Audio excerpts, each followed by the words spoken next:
What's going on, everybody? Okay, it's a little close to 9 a.m. I kind of got a late start. Traffic was not kind. Well, this morning,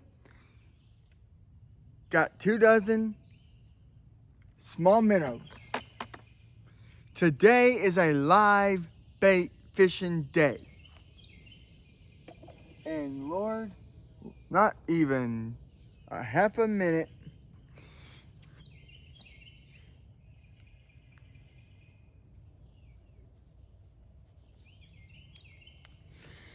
after I just started doing this, these damn glasses already fogged up.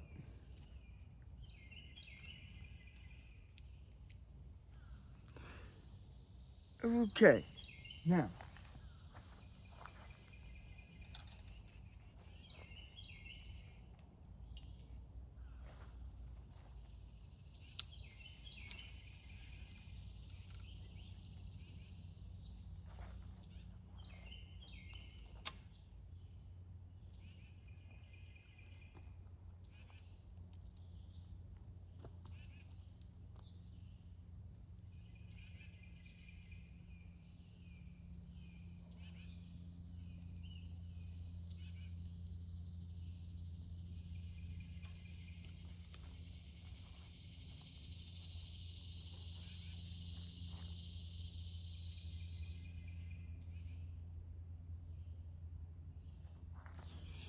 let me get my first minnow on the hook here.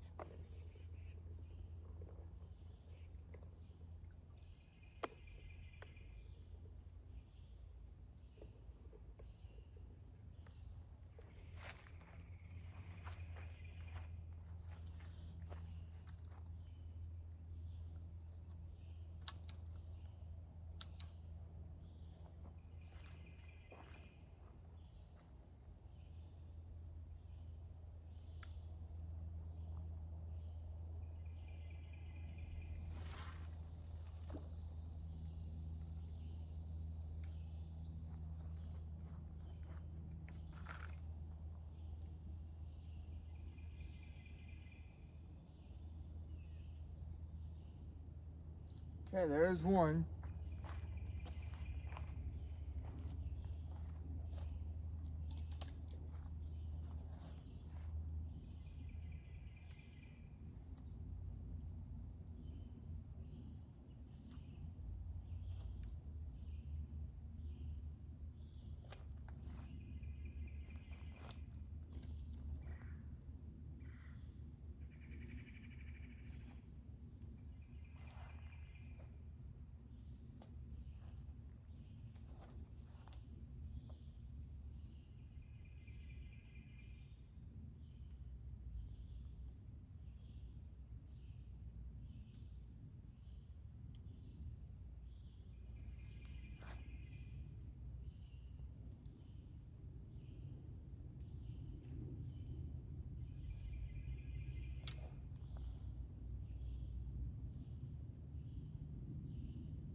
Okay, all right, now.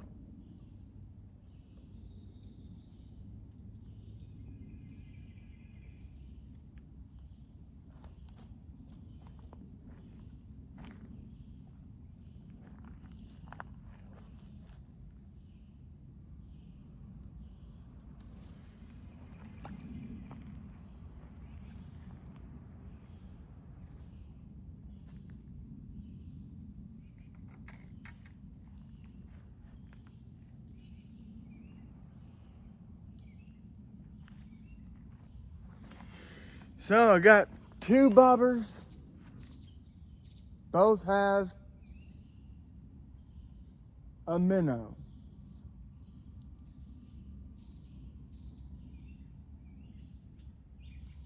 And I think I probably should have put a fourth weight.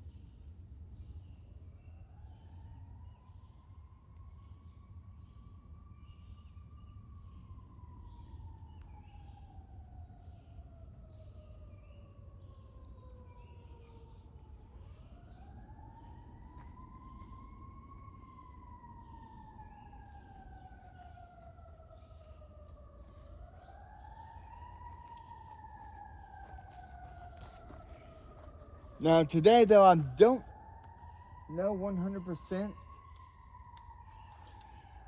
how long I'll be doing this video today.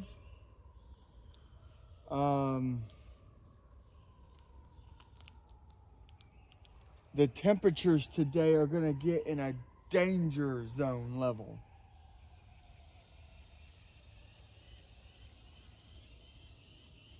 By 1 o'clock, it's gonna feel like it's 105. Right there between 100 and 105 is what it's gonna feel like today.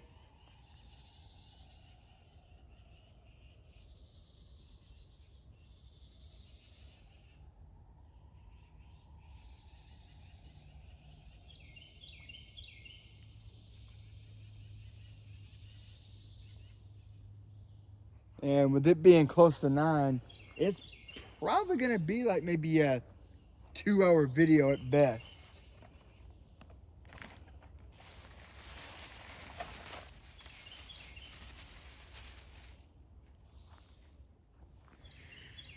I mean, that's if that.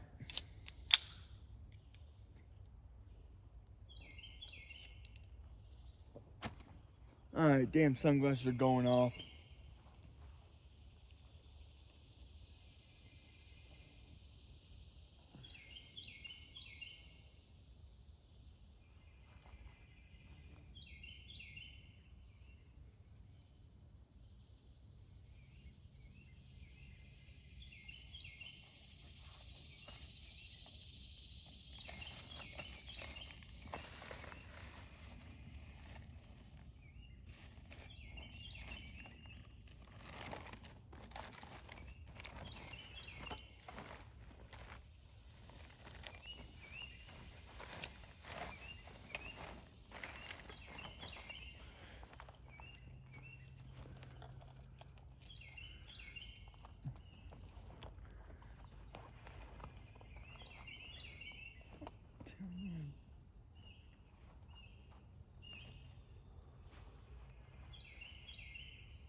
I mean, yo, I haven't had the minnows fail me yet.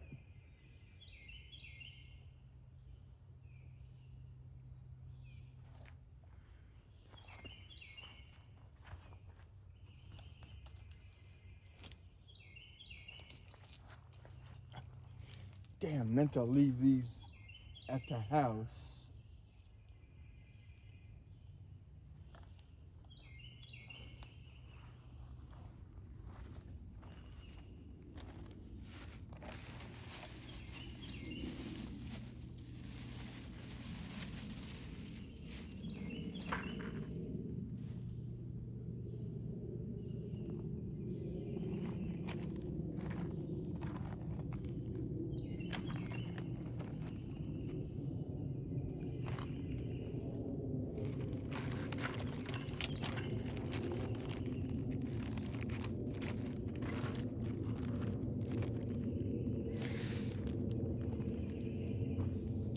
But yeah, these are what I got this morning from Walmart.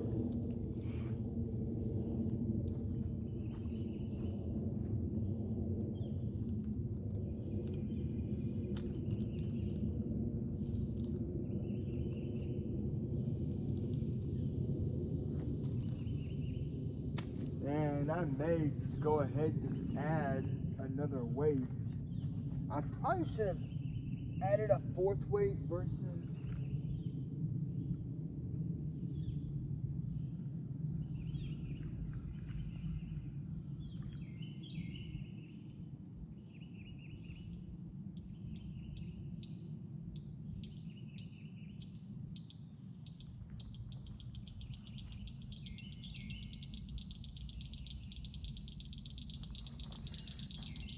I only say that because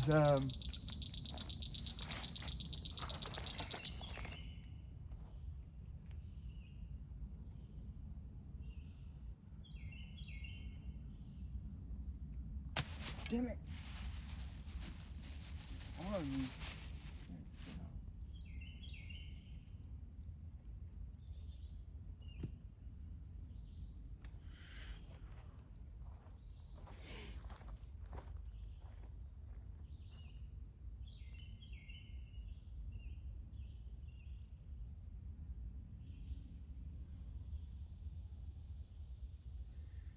Damn, that damn thing died already?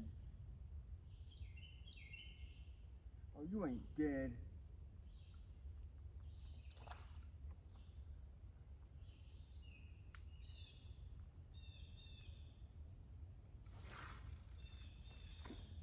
Oh, that's better.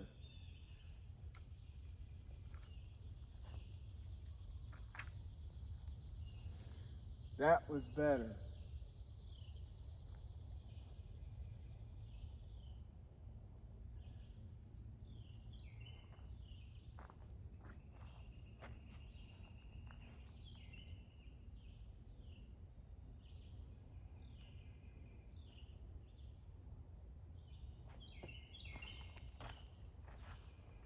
Okay, you.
So there we go.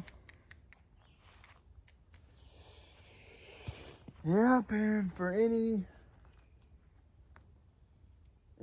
for any of the Braves fans out there, that was such a disappointing series against the Dodgers. Not Dodgers, the Giants. I mean, the Braves got swept by San Diego. Then they lost 2 out of 3.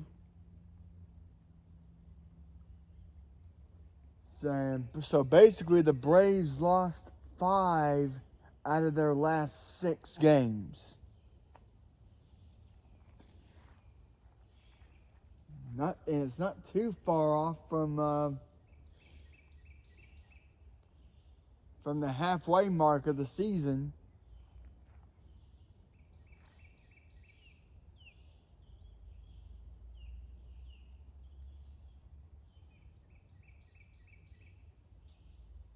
I mean, the Braves got hot early on in the season, and then all of a sudden, that's it.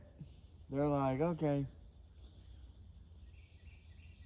They lose 2 players that they're like, oh well, we're all is doomed. All is doomed. We lost it all. We lost Acuna. We lost Strider. We lost. I'm like, seriously?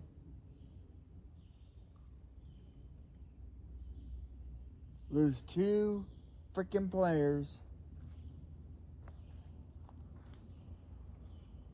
and it's automatically all is lost.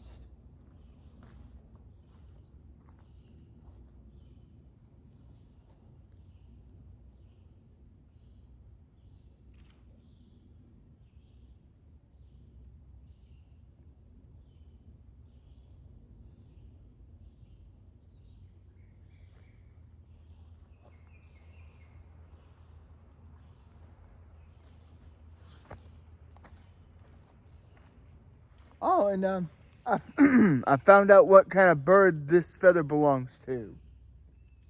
At first, I thought it was a hawk or an eagle. Buzzard.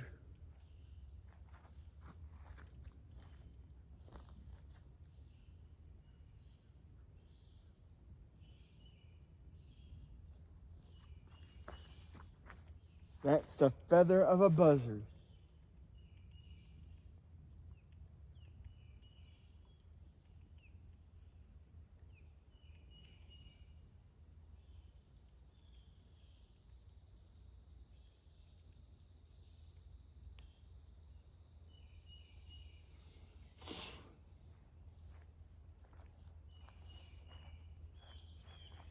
And let's see now. My next video after this will probably be Thursday.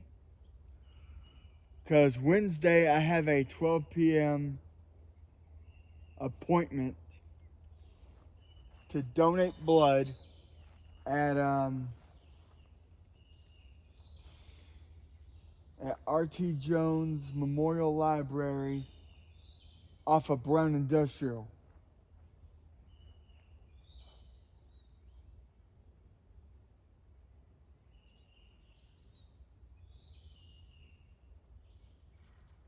Because I'm now at the point where I can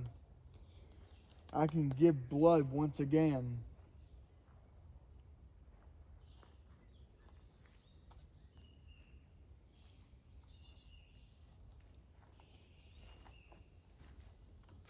And of course, any WWE fans out there, goodness gracious,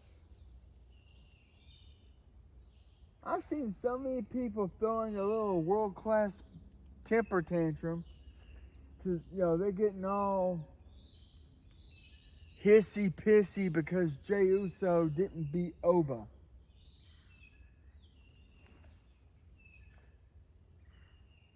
Well, I guess for the Tribal Chief's case, he better watch his back because Oba might be gunning for him, literally.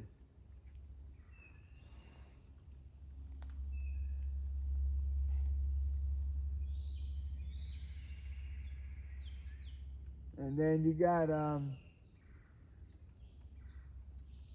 but that wasn't what got me.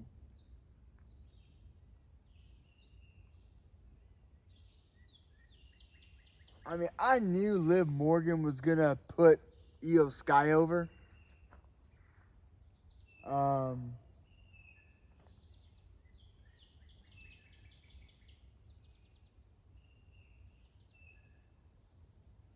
and of course, Danhausen being the goofy bastard he is.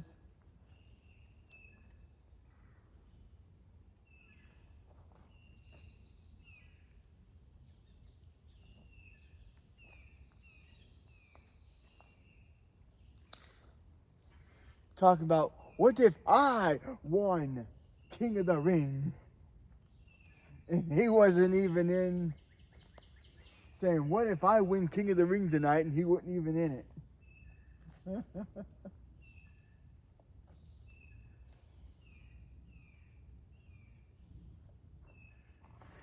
But you are cursed.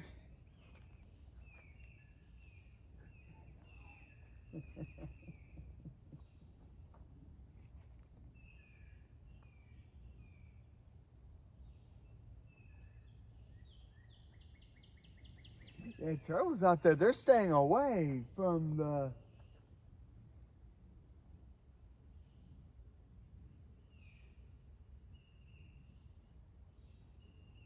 I mean, they are staying away from the hooks. Good.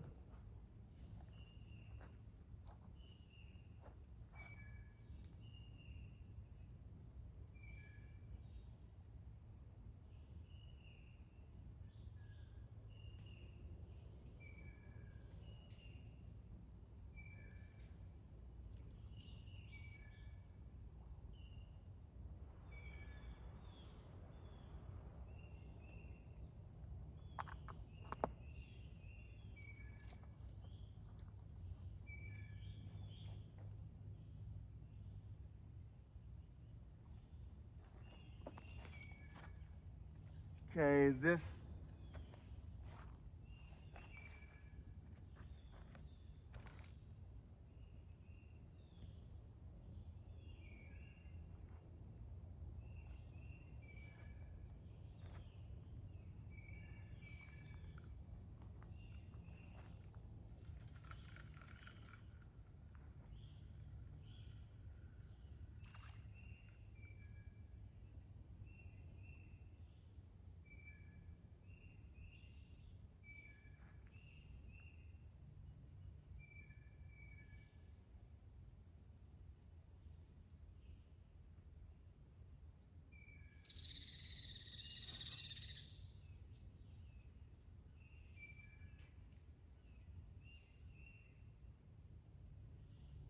Yep, already dead.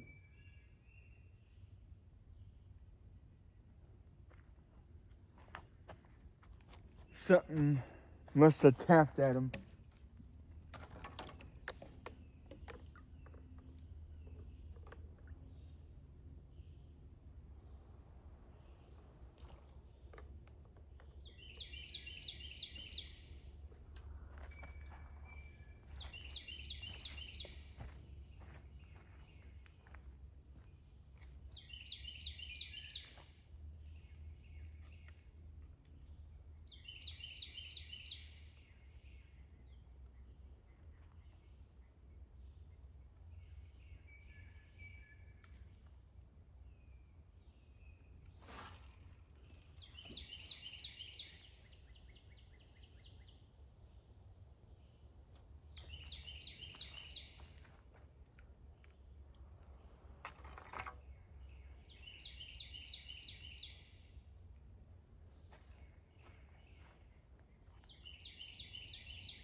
But I mean, overbeaten Jay wasn't the one that shocked me.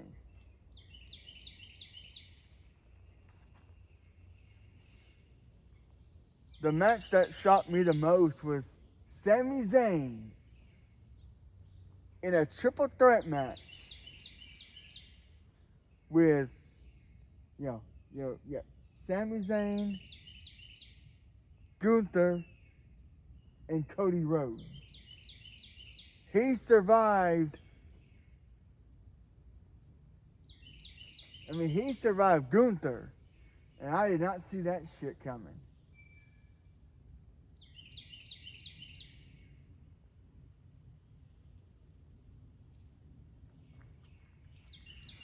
But me and some friends of mine, we're already saying that this is going to be a very short title reign. I mean, because, because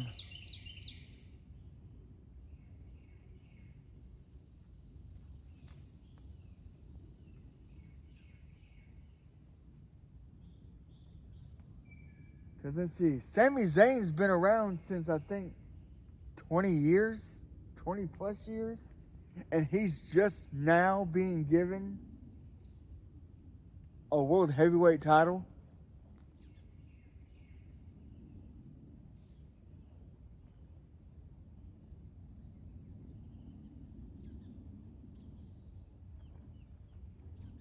Which goes to my point. WWE does not utilize their talent.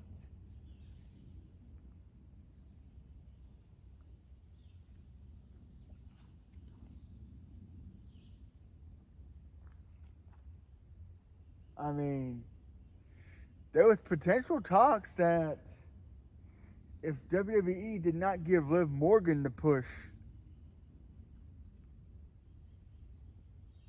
that she was either going to go to TNA or AEW.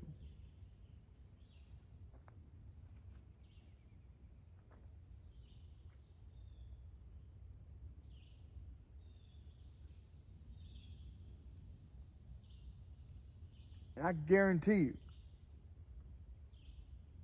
TNA or in AEW,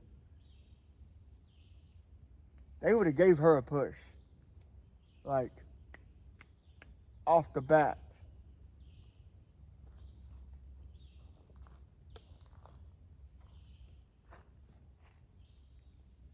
Well, let's face it, WWE,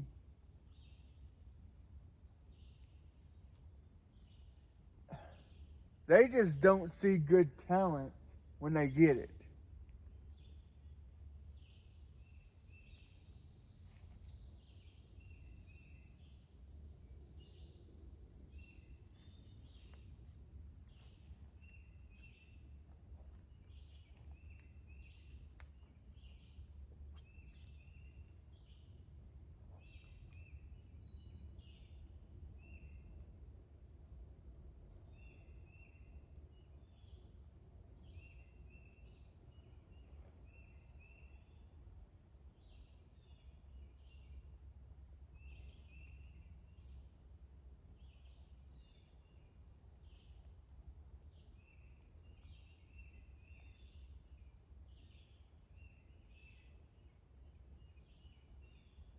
I mean, ever since the Ruthless Aggression ended,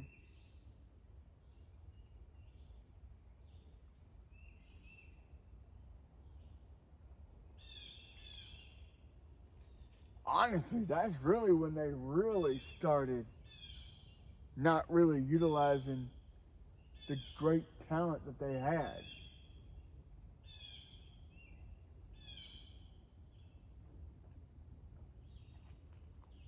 Because, I mean,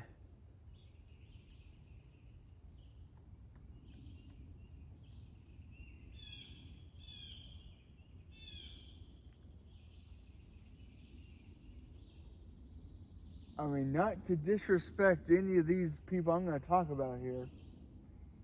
Yeah, they would push Undertaker to chase the title but not get it. I mean, come on. It's The Undertaker.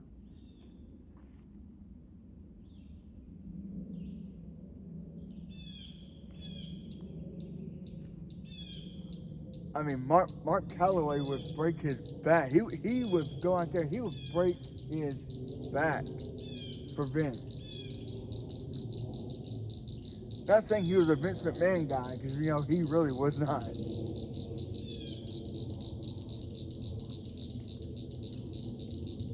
He was just a man that loved the business.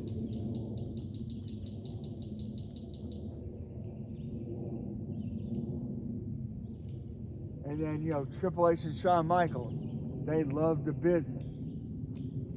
Shawn couldn't lay off pills.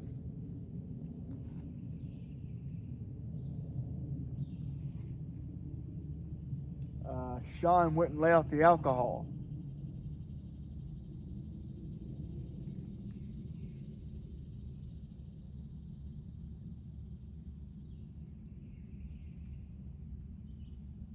At one point, Shawn Michaels' career, his professional life was crumbling, his personal life was getting crushed.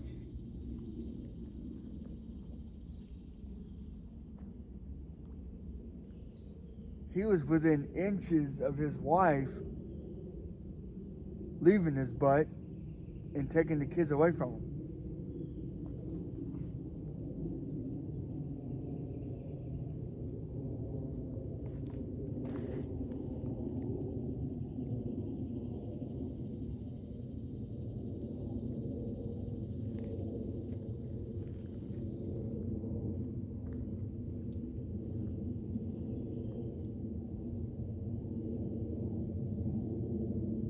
And it was because he wouldn't lay off the crap.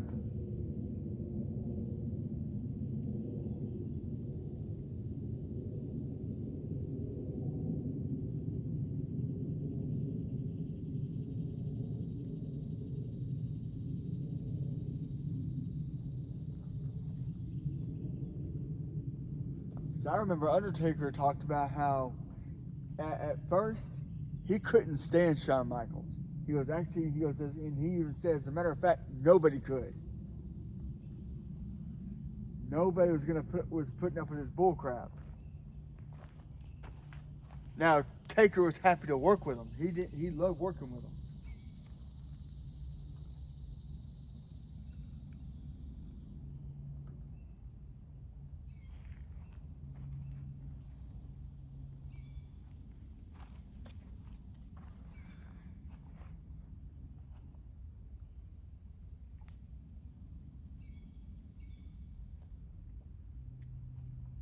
And I think about the time, the only friend Shawn Michaels actually had was actually Paul Levesque, aka Triple H. And Triple H was helping Shawn Michaels. Like, hey, you need to stop doing what you're doing. You need to stop putting what you're putting in your body. You gotta start taking better care of yourself.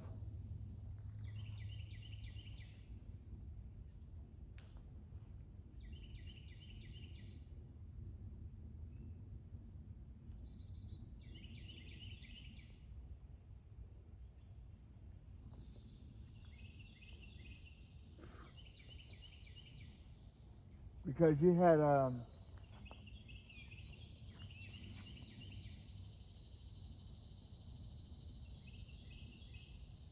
Lord, what you had? You had because for those who watched wrestling in the mid '90s,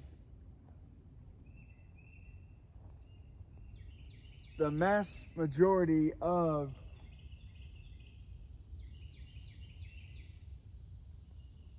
the wrestlers, you portrayed yourself as a job profession. You had somebody that was a repo man. You had somebody that was a trash man, a pig farmer. And the pig farmer, I'm talking about,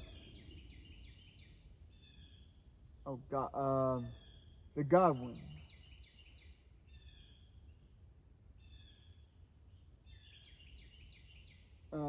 You had someone that was working as a trash man. You had somebody working as a clown.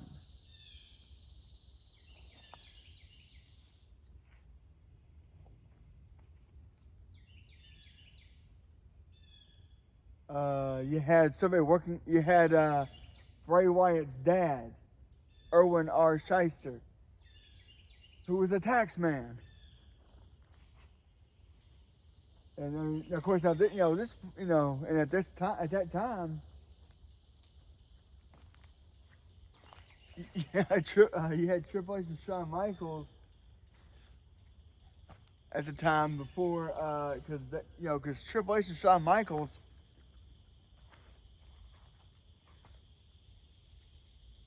I think at that point Shawn Michaels was probably the only character at the time that was his own person, and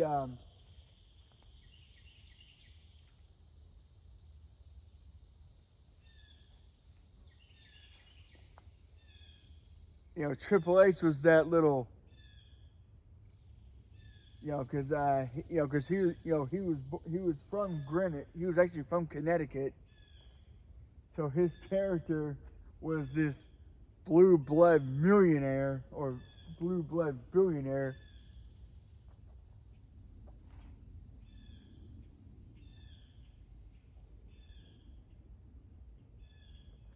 He'd be walking down to the ring. He'd look to his left, and he's just like, and he'd look to his right, and he's like,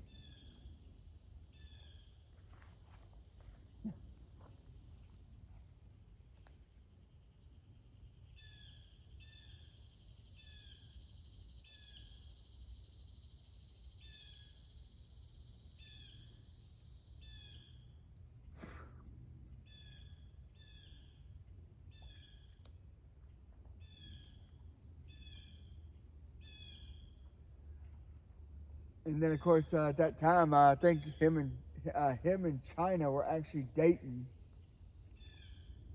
Hell, I think they were actually married,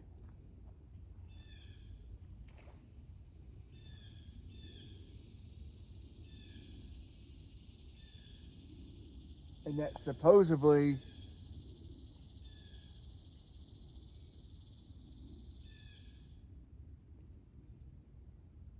he was very abusive to China.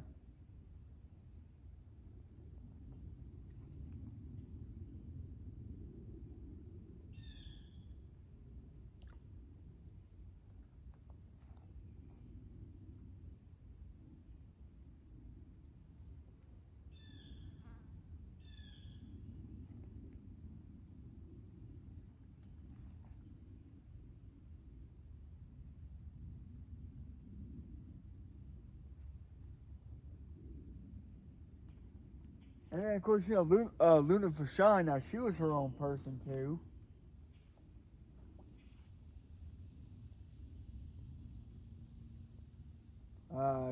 She was actually married to Gangrel.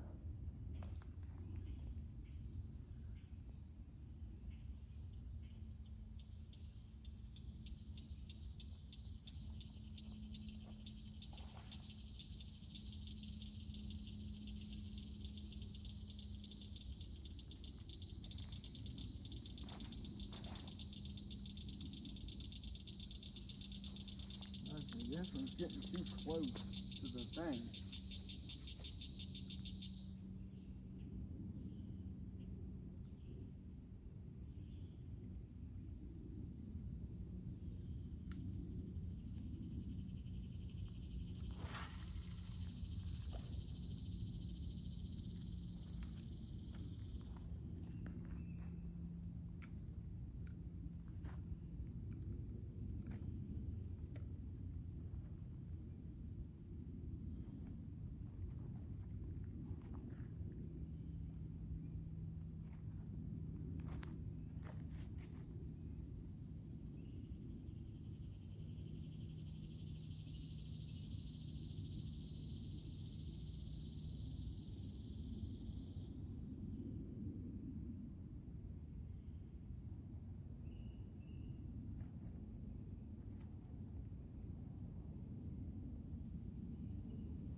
But yeah, no, of course, back to Triple H and Shawn Michaels, though.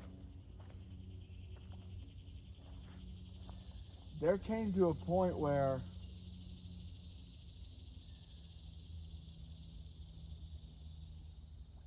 Triple H and Shawn Michaels actually both went to Vince. And because, because also back in the mid-90s when it was like the new generation, Shawn Michaels and Triple H were looking at Vince and saying, "Hey man, this kitty show you're putting on sucks ass compared to what I mean. WCW was a kiddie friendly show, but the stuff that they did was, I mean, they were thinking outside the box."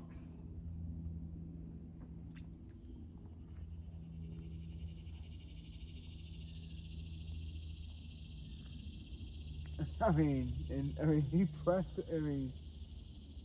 Because Michael Hayes talked about that day where he said that he goes, "Look, Vince, this kiddie program you got sucks ass."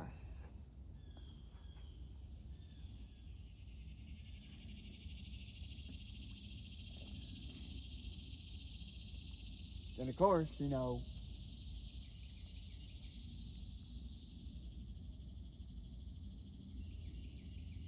them two formed DX.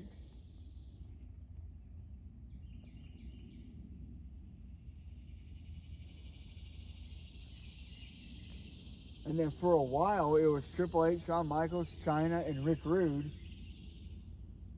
Of course, before Rick Rude went to WCW.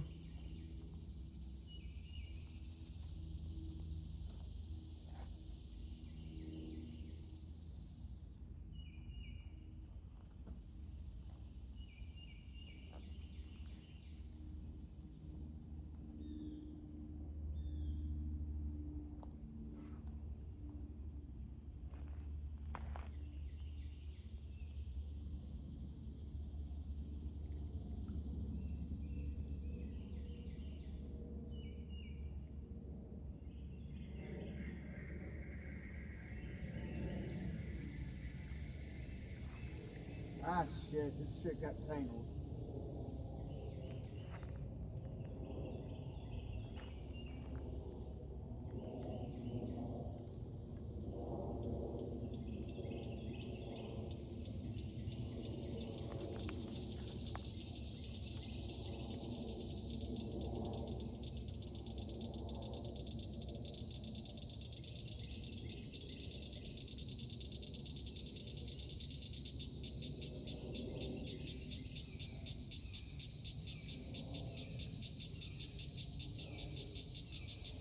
Okay, folks, I gotta take care of this tangle.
I'm gonna be so mad if I have to cut this damn line.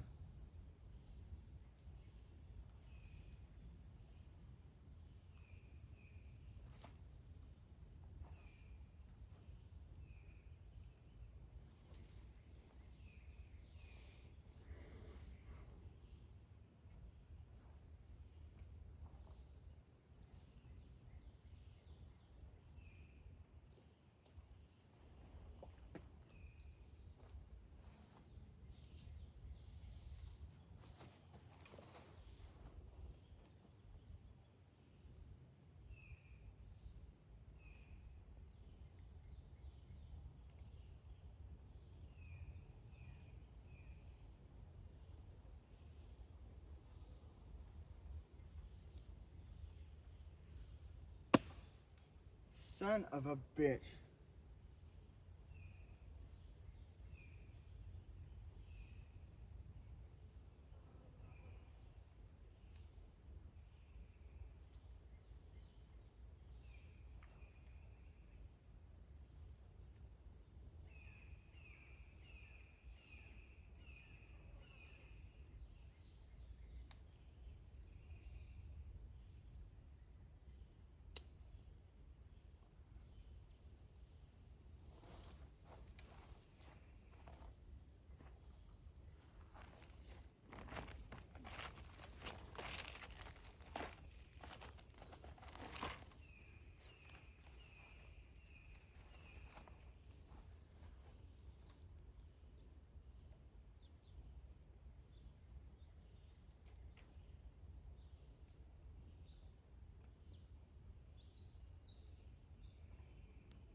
I had to cut the line on the other pole.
Okay, that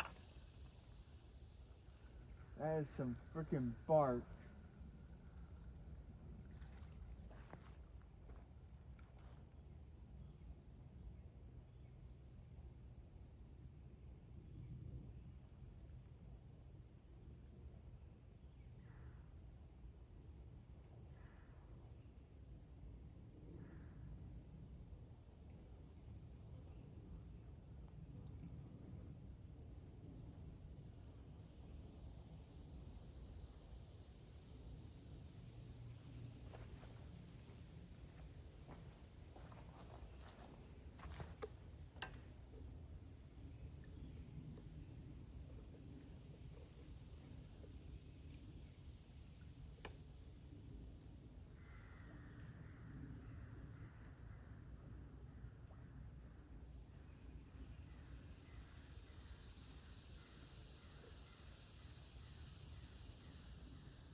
And a part of me kind of wants to go see if,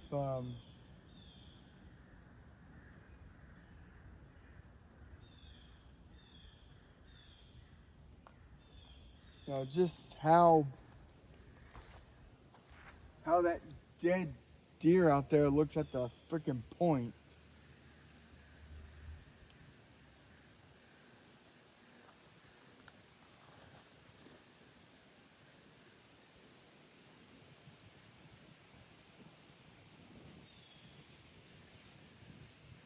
Oh man, we got some. Oh, we got a damn breeze now.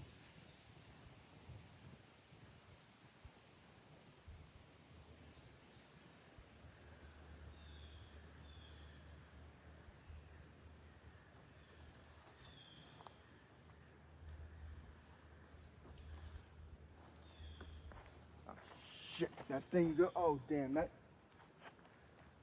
line's already at the.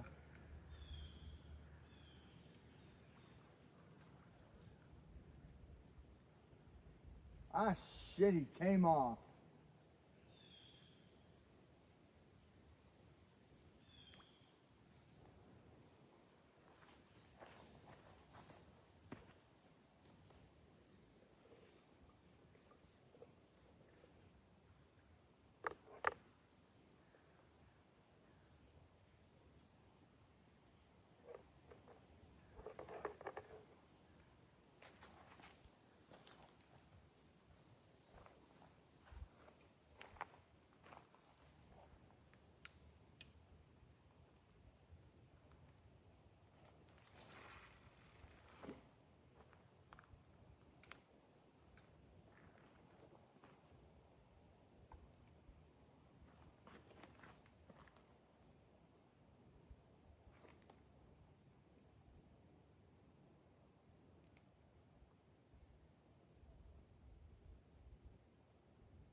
Oh god, for a second there, I thought I was looking at a damn cottonmouth for a second.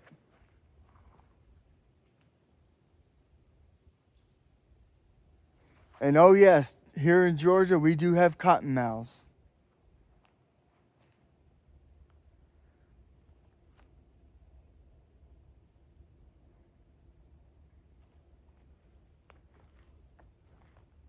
seriously. I cannot keep the line out long because of the wind now.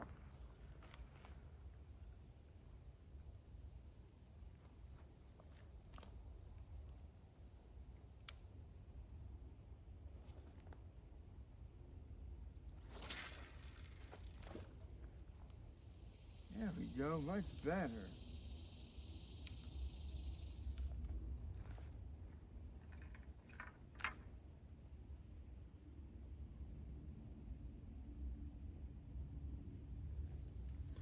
That's a lot better.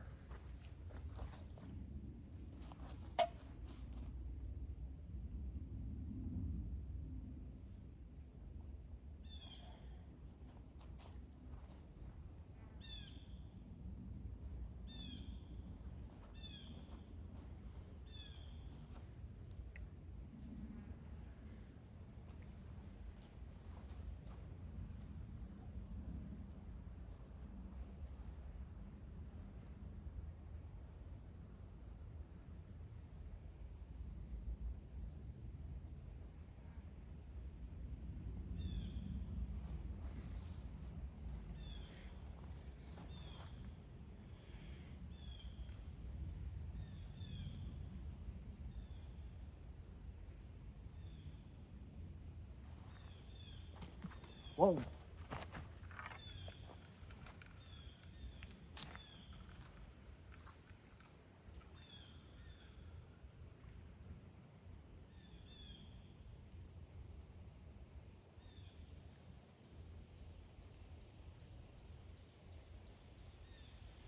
That bobber went down.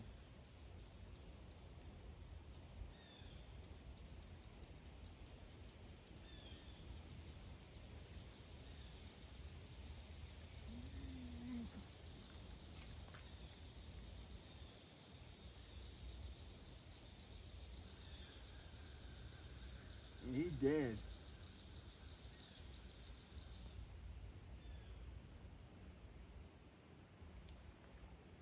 I mean, that bobber went under.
All right, let's go ahead and grab me another minnow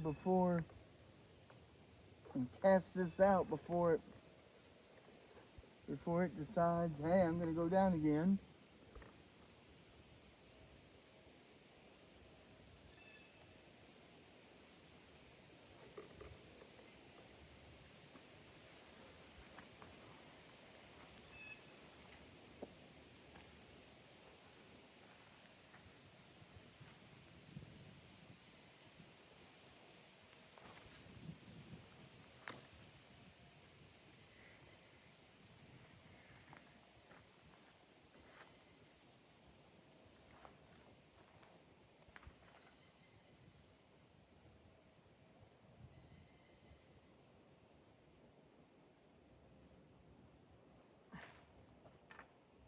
That one's, wow, that thing was about to get caught on my line.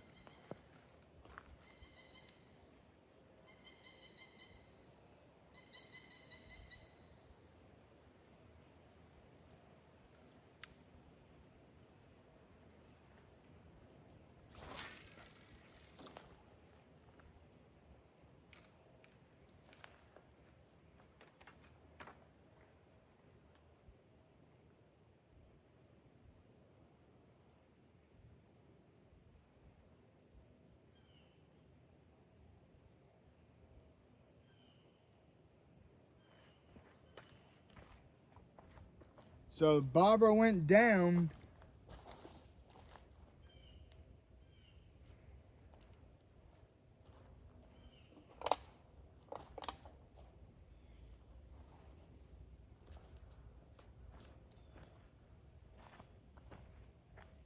Okay. That's already going.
I don't know. I think a part of me, if I'd known the really really tall pole wasn't gonna really cast out far,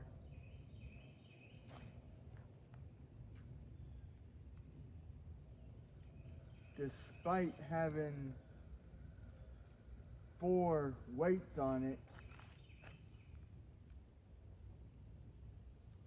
Yeah, I think this thing was dead any freaking way.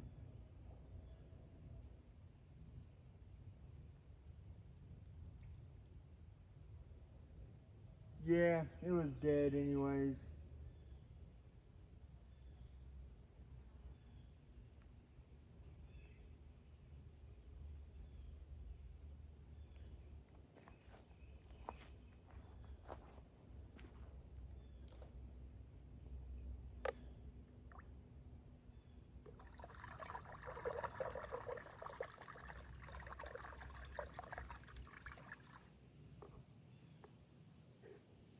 That one's dead.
Actually, I'm kind of wondering when that bobber that I threw way out there went under.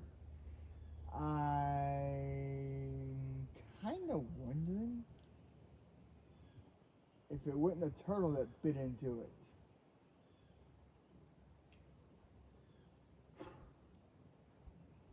Because it didn't go down like it would if a fish grabbed it.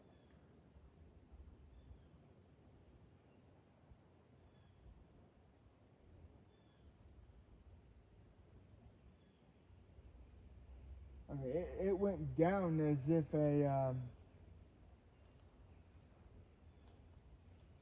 and even when it went underwater, I could still see it.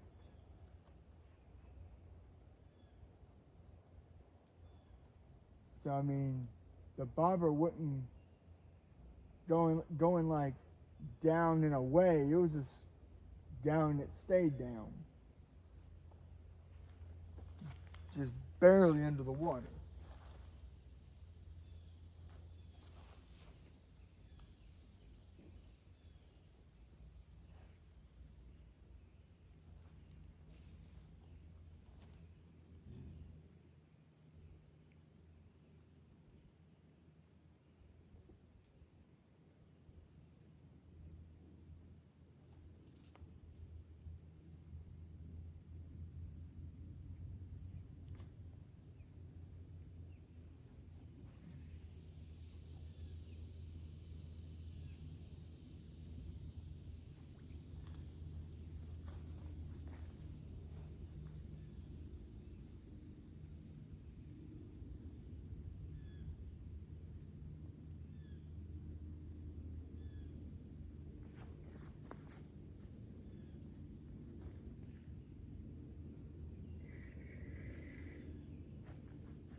Oh, okay, okay.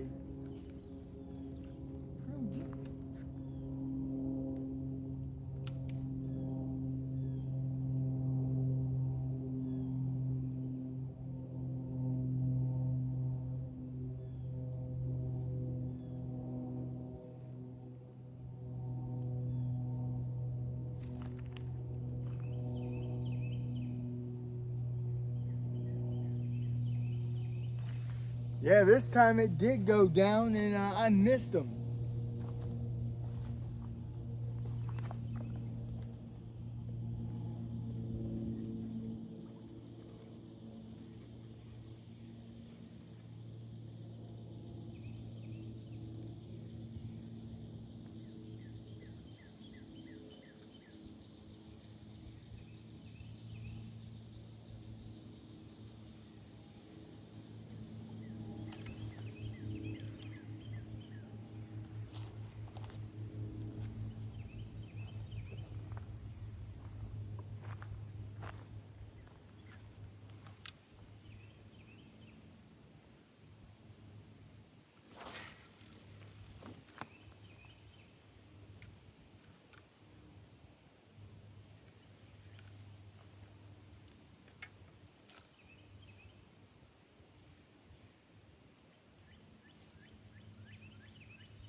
Damn it, I think I just saw the one on the right kind of go down as I looked.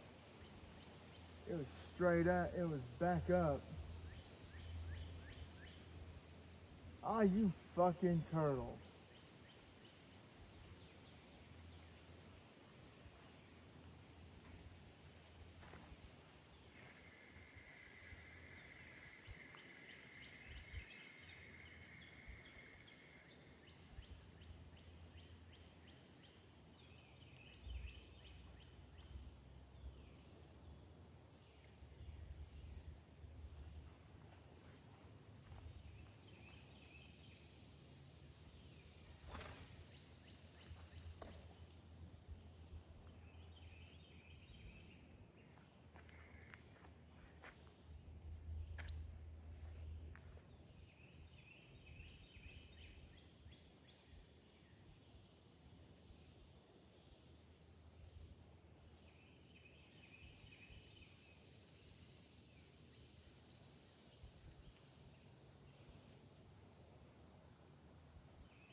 Damn. 90 minutes. I've seen a bobber go down twice, so 3 times. And I keep missing them.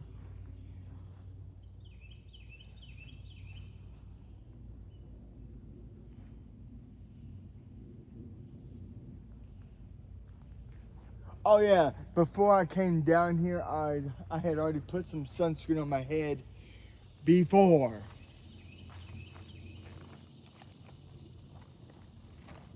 I had gotten here.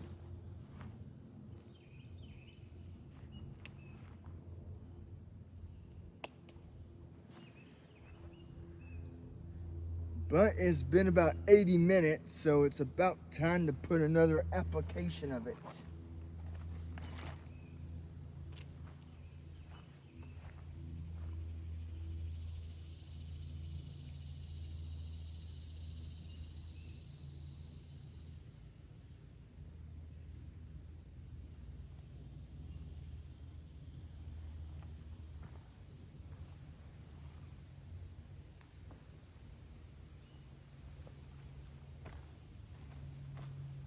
And of course, like I said, every time this thing gets real close to the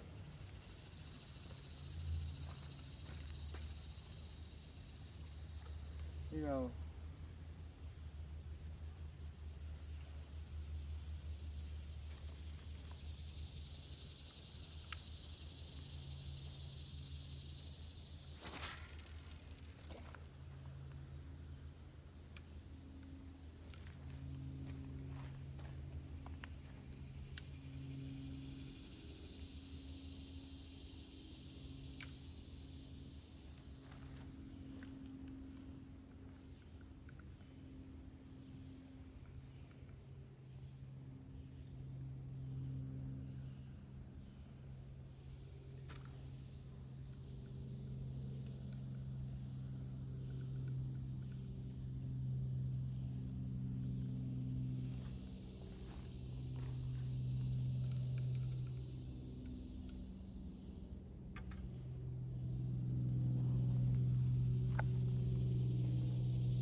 and of course, if the one that's on my left side, if it keeps going way far out,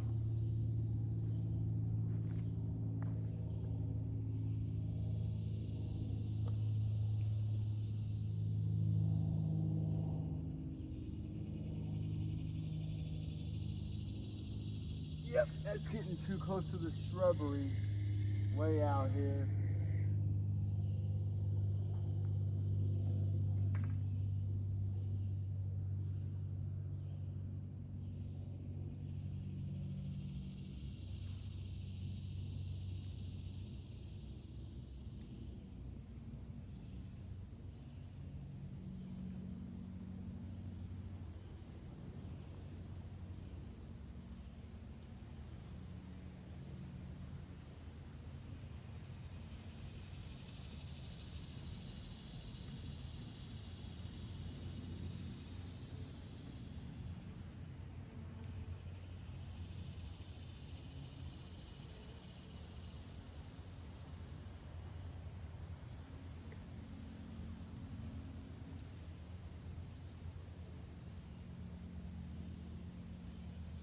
Damn, I really didn't think I'd see the day where the minnows are gonna fail to catch me anything.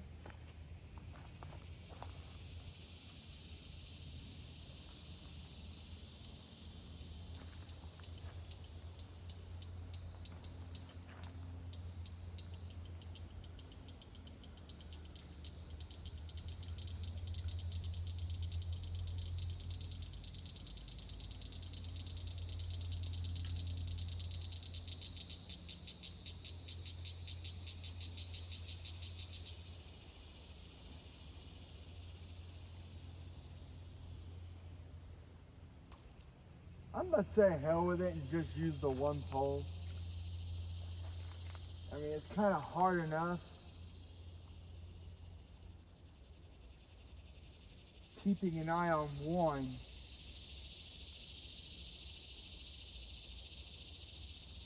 let alone, you know, keeping an eye out on two.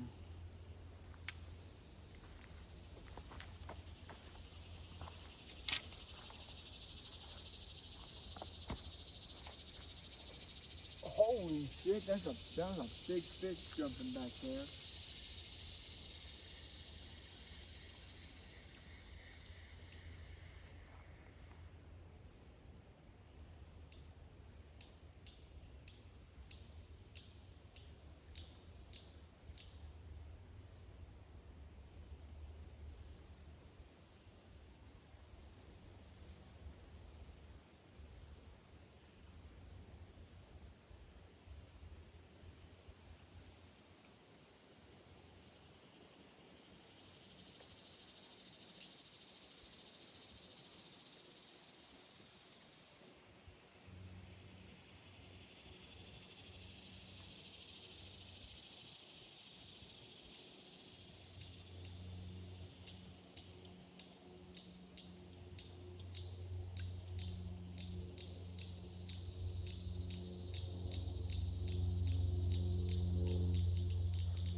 But yeah, the depth I got for the hook, I may change the depth soon. But I got it close to my height. So I'm like 5'11". And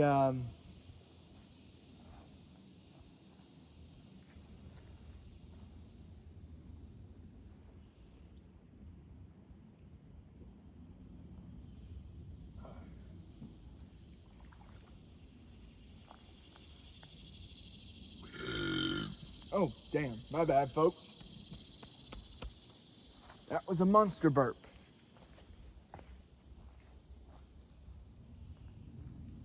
And of course, folks, if you enjoy watching my videos, if you like my content,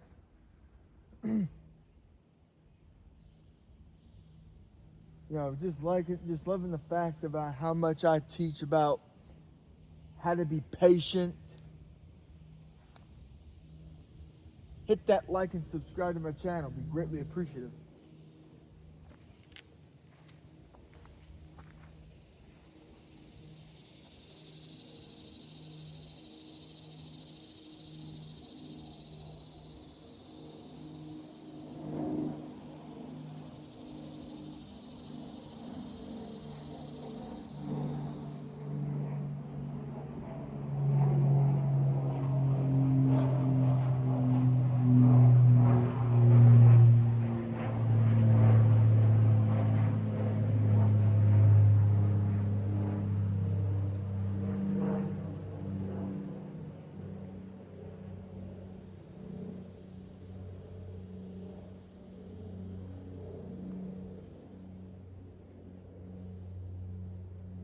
Oh, and of course, folks, the weather people got it wrong again.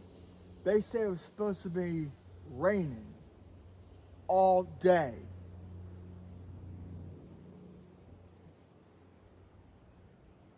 They got it wrong again.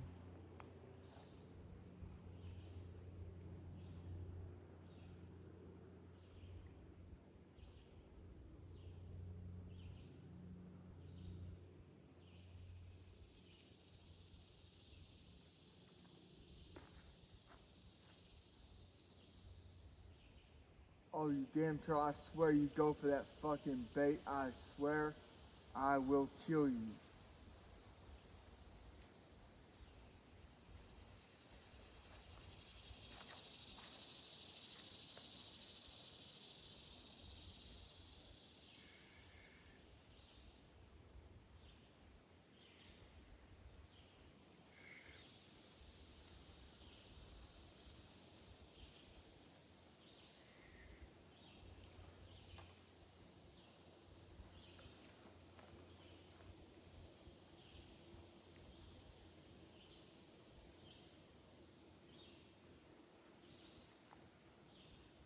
I mean, when I come out here and do these videos, I come out here to catch a fish, not catch turtles. In the past 3 videos, I have caught just that, a turtle. That's not what I'm after.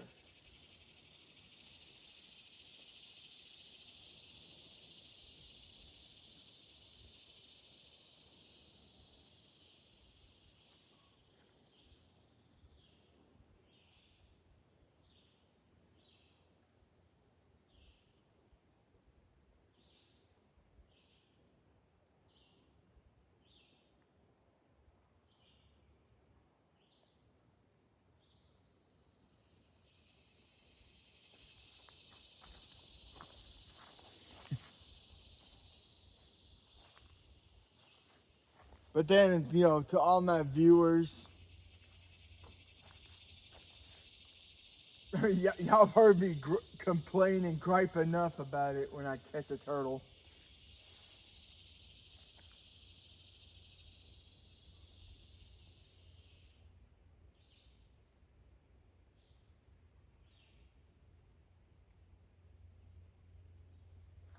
I mean, damn, a part of me wants to walk up to the point to see if, or get close enough to it, and if I could still smell something, then I know that deer's not fully gone yet.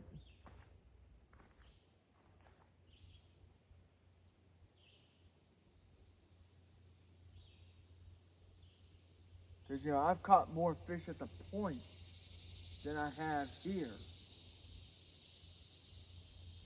Now, I'm not saying that the fish don't exist out here. They do exist.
And of course, now the water out here is clear.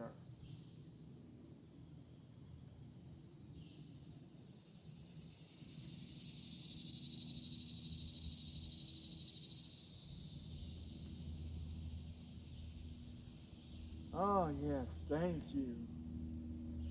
Need a little break from the sun.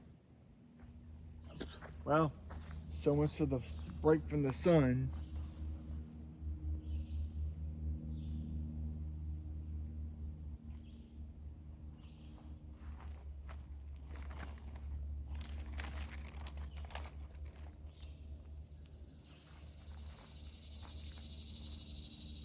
See, I'm gonna try to put on the sunglasses again and see if they don't fog up.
But hey, at least this, this bobber is staying somewhat decently in a spot.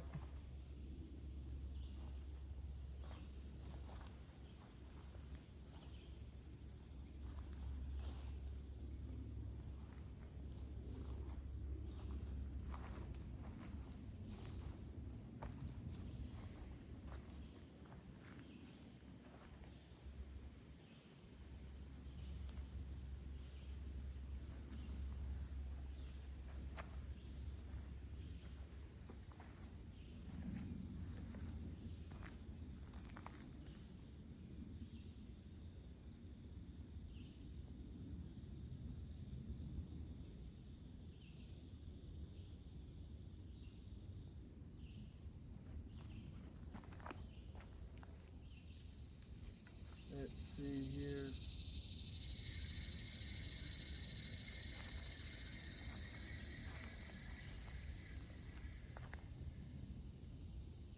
Oh hell, he got off. You know what? I'm gonna switch depths.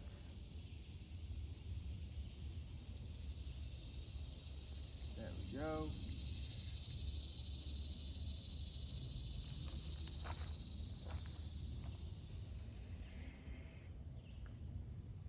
And that's another thing about bobber fishing. You gotta be pretty precise on where you think and how deep you want the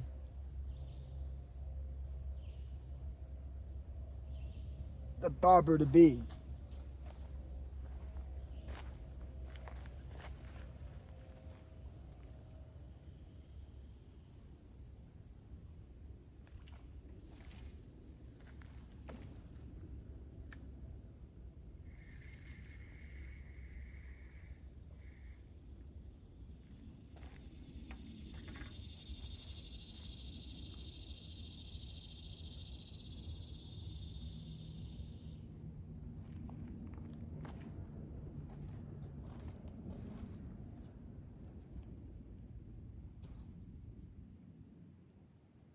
So I mean, sometimes you can just have you can actually have the hook be 6 inches below the bobber and get luck.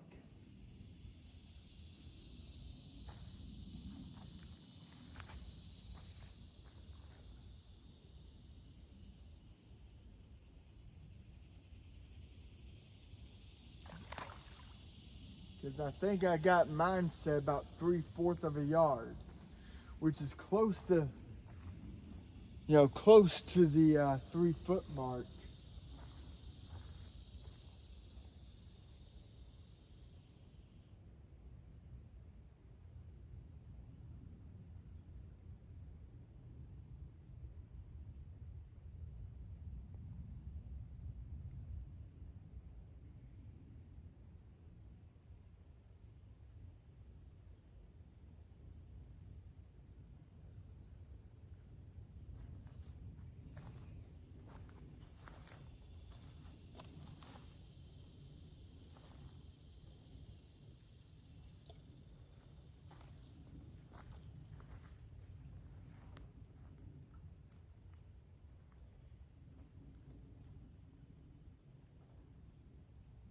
And boy, I'm starting to feel it.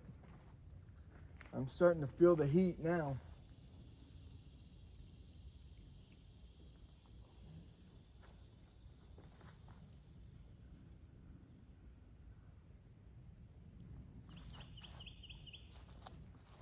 We'll be right back, folks. Hopefully that bobber won't be going down when I walk away.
Damn, that's the third time I heard a siren go off.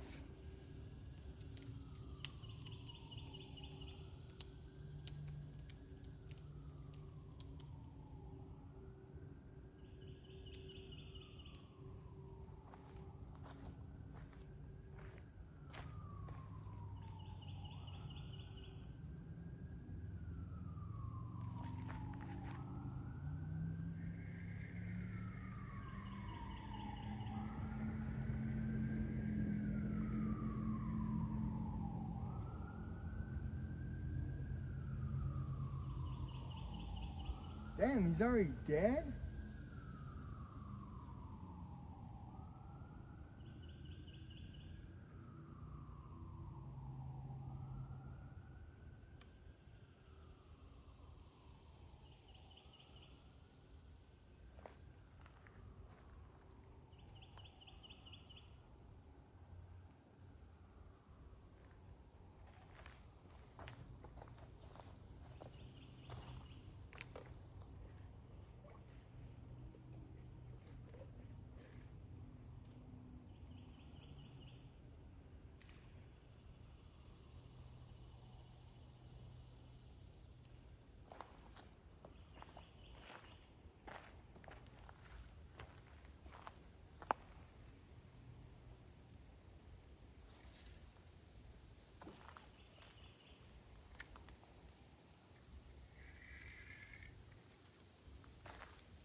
Yep, we're about an hour and 46 minutes into it. And since it was close to 9, so it's got to be going around 11, they're saying that the extreme heat warning will not happen until the next hour, about 12. Between 12 and 1.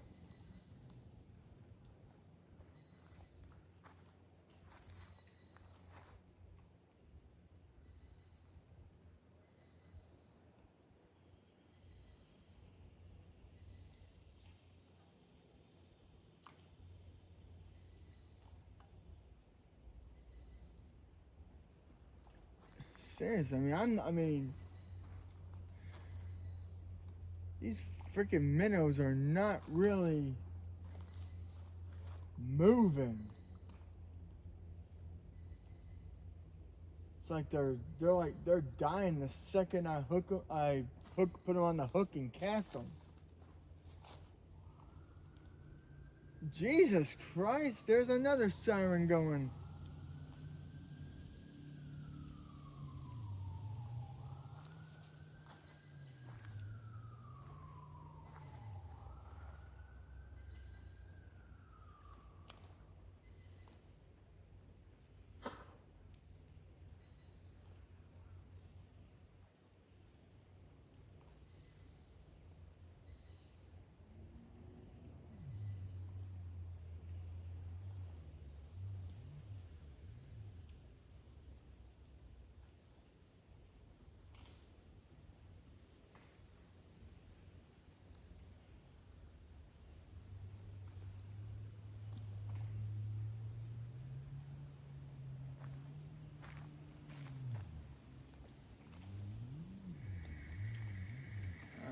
Come on, you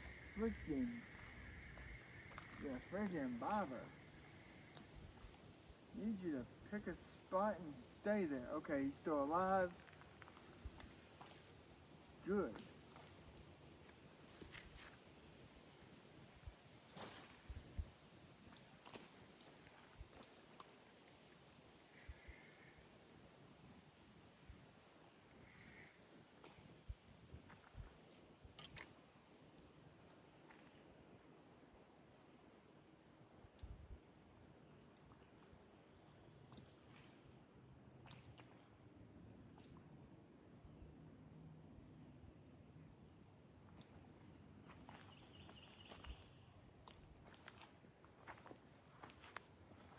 But yeah, I mean, when I'm casting these with the bobber, good Lord, number 5. Something must really be going down.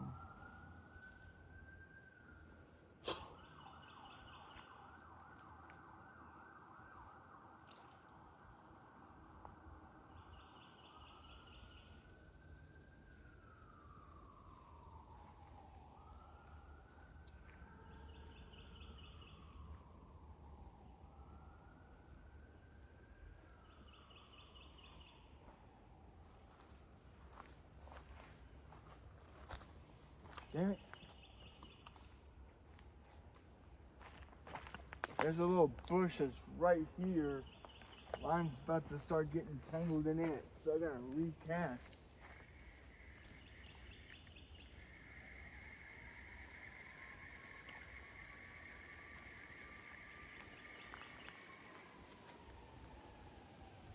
Shit, he fell off anyways.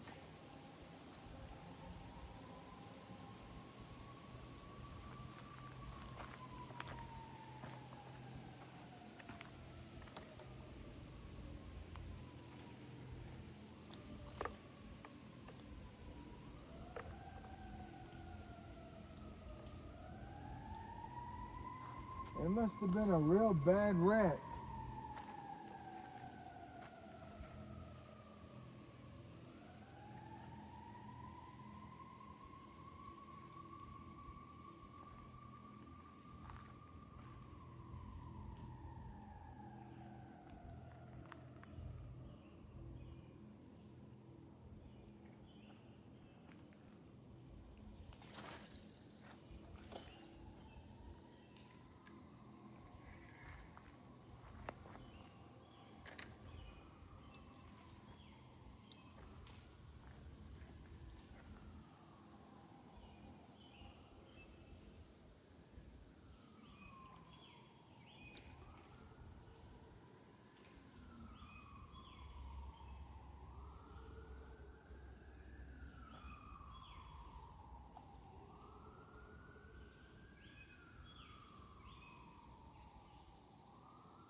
I'm telling you folks, people in my state cannot drive.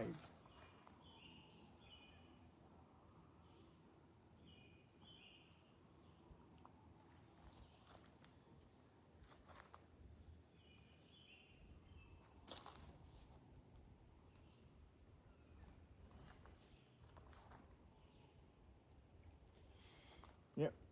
Oh yeah, and then for those who didn't watch the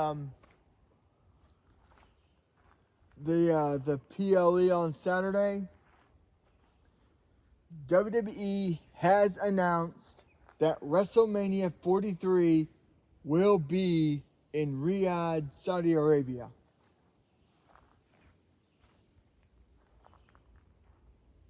Either Riyadh or what's that other place in Saudi Arabia they use?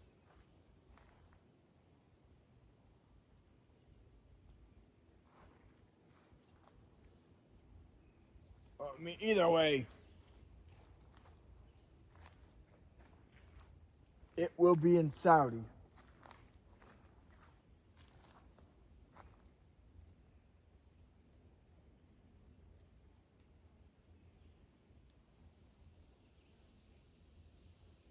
I mean, there have been talks about possibly. I mean, I think it was between Saudi Arabia, maybe the Superdome again, or Mercedes-Benz in Atlanta. I mean, WrestleMania 27 got held in Atlanta, and it was honestly, I gotta say, it was actually a pretty damn good show.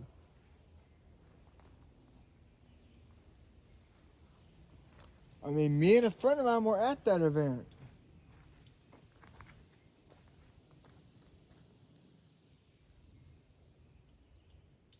You know, WrestleMania 27 was the event where you had Triple H and Undertaker in that no holds barred match, and something went horrifically wrong with Taker's body.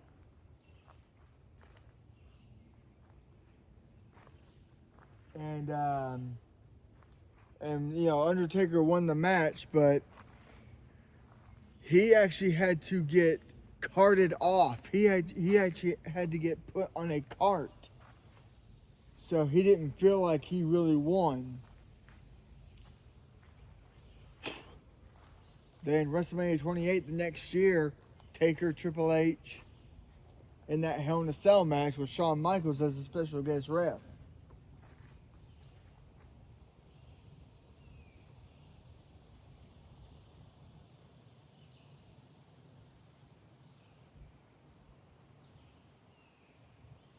And Mark Calloway, aka Undertaker, he wrestled a better match than he did in Atlanta.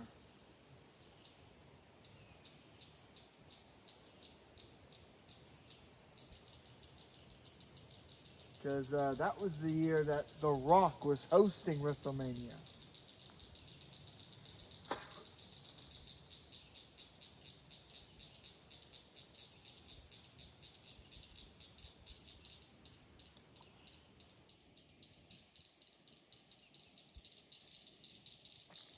Of course, yeah, everyone remembers, from 20 to 30, Taker took on Kane for the second time, and that match wasn't that great. 21, he took on Randy Orton. WrestleMania 22, he took on Mark Henry. 23, he took down Batista. WrestleMania 24, he took down Edge.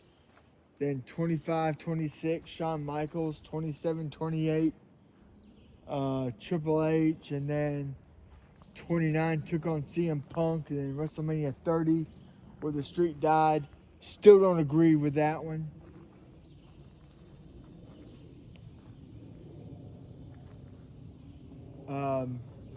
I mean, during that time, you had Roman Reigns.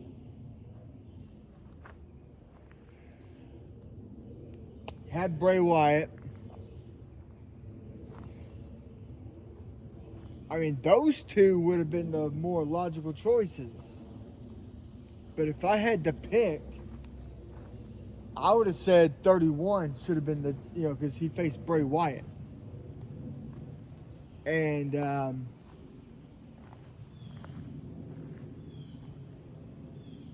I think Bray Wyatt should have been the one to end it.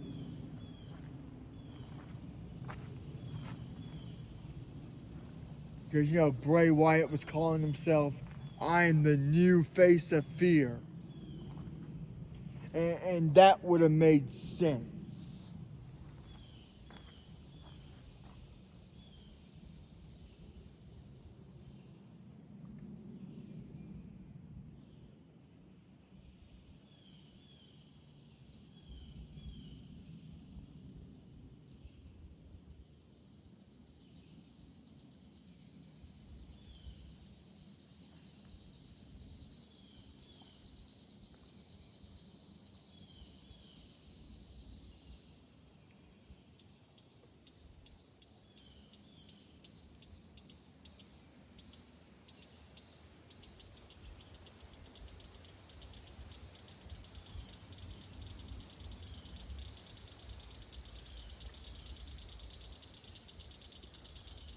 And now the funny thing about it is, Brock Lesnar didn't feel he should have been the one either. But Vince was sitting there going, look, if not Brock, then who? I just don't see anybody on this roster that could do it. And I'm like, are you serious? For a show that, for something that's supposed to be scripted, you seriously didn't think Roman Reigns could have been the one? You really don't think that Bray Wyatt shouldn't have been the one? Really?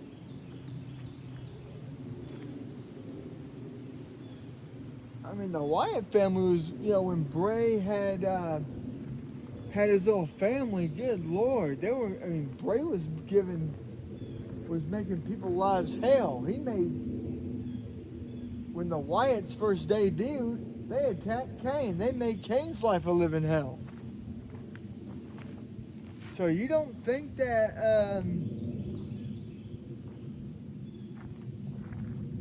that Bray Wyatt couldn't have been the one to end it? I mean,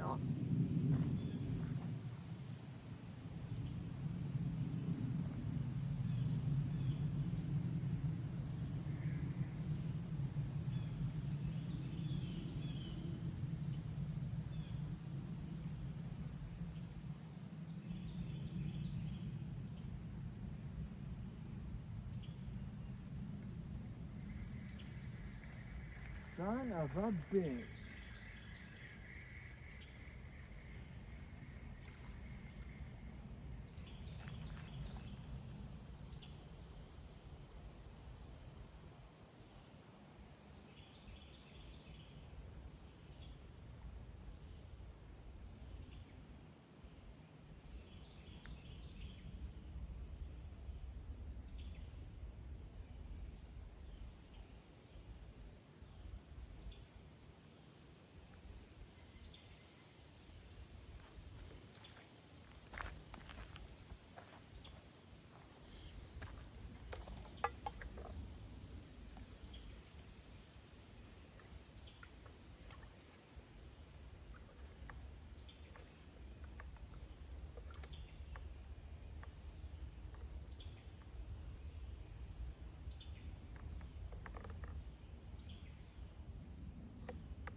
And again, this is as I was stating.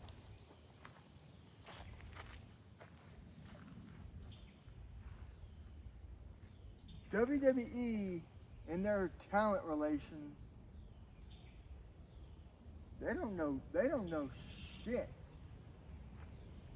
Or they don't know squat on who they think should be the next, the next larger than life superstar.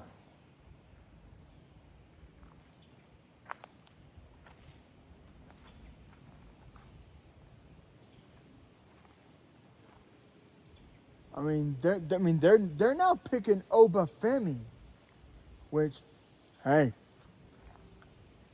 fantastic pick. That's a big boy.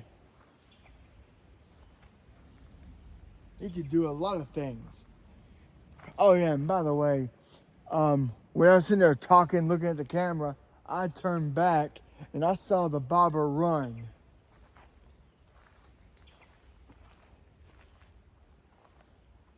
Oh howdy. Talk about the Forget Me Monday stage. Good Lord.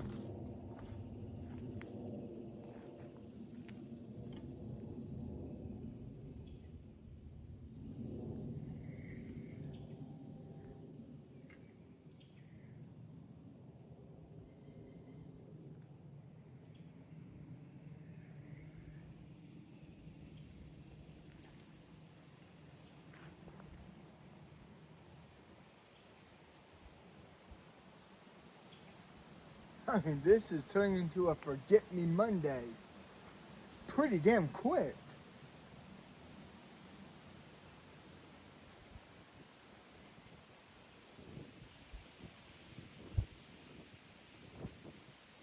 Ah, now the wind's blowing towards me. Let's see. I'm facing this way. The wind's blowing.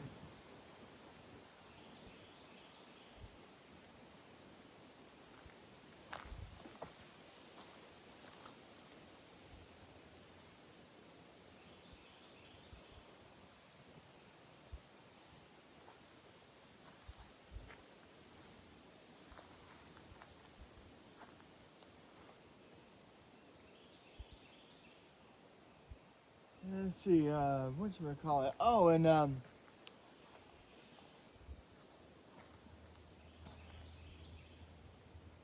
was watching a Facebook reel, and it's got these funny black guy, these African American guys.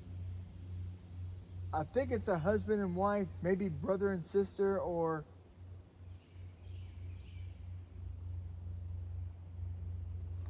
possibly husband and wife,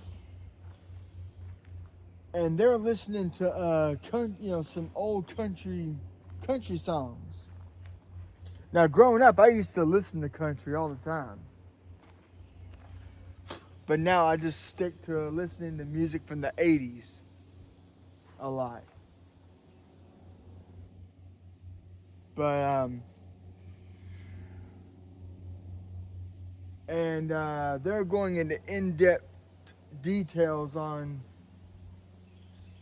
because because country songs, it comes with a story.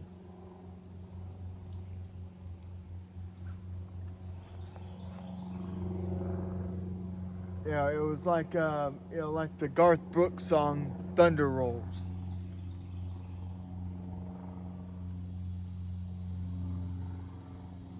Well, woman was waiting for her husband to get home, and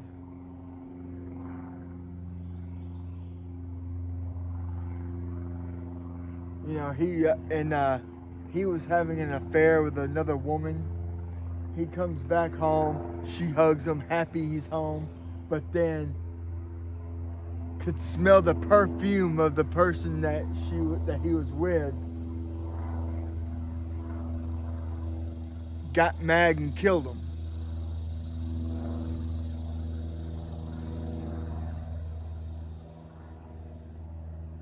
Well, the other day they were talking about they were doing a little reel about the Reba McEntire song.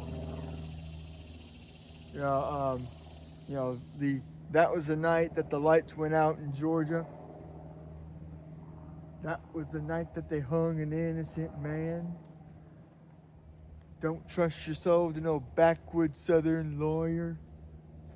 Because the judge has some blood in the town's got bloodstains on his hands. When I was growing up, I loved listening to Reba McEntire sing. She has some songs you're like, what the hell?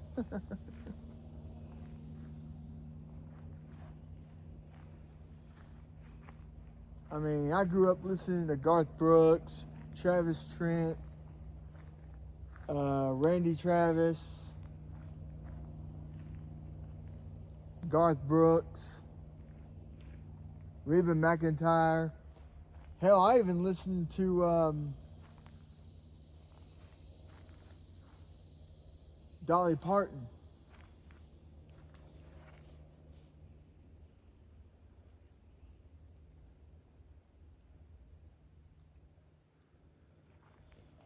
You know, with her famous song, Working 9 to 5.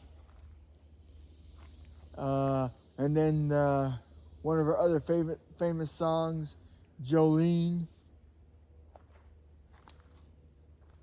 I mean,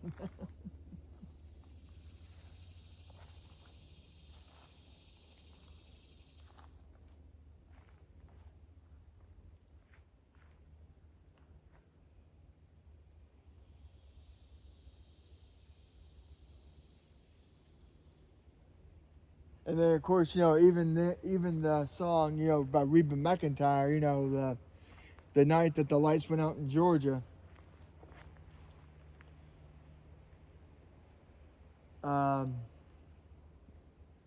Man comes back to town after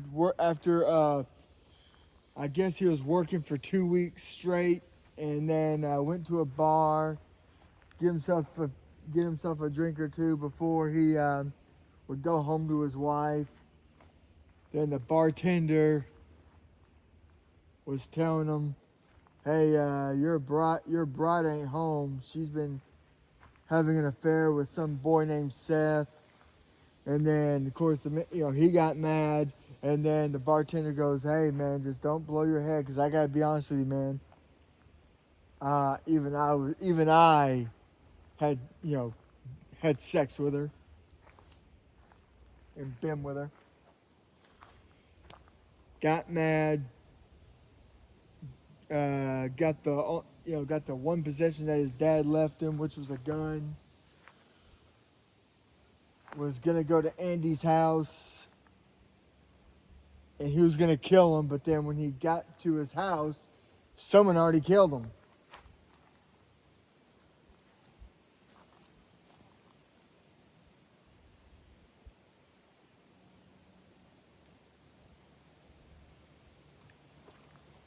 And then, of course, he saw a Georgia State Patrol making his rounds. He fired a shot to get his attention. Well, wound up being found guilty of a crime he didn't commit and got hung.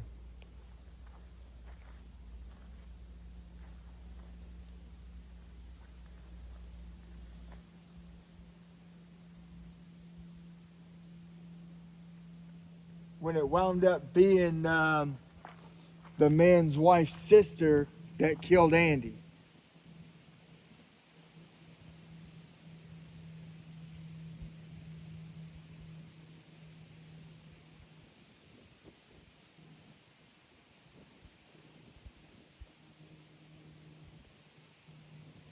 So, I mean, that just tells you, these country songs, they go deep. They really do. They go real deep.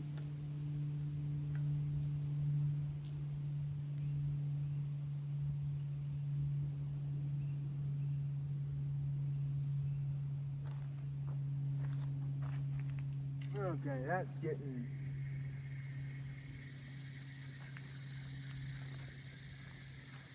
just a bit too close.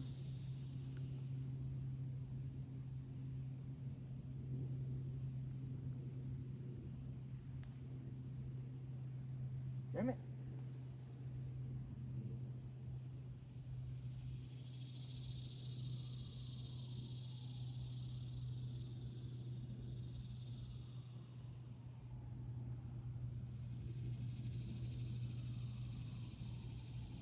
Damn. A 6 siren going off.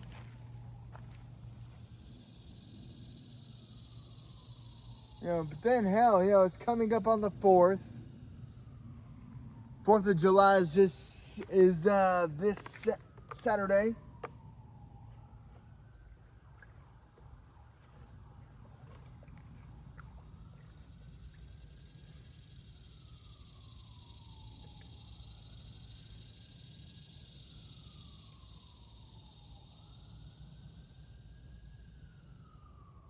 And of course now down here in Georgia, oh man, the 4th of July has been so famous. There'll be no rain. Oh, but on the 4th of July, you better bet your bottom dollar it'll rain.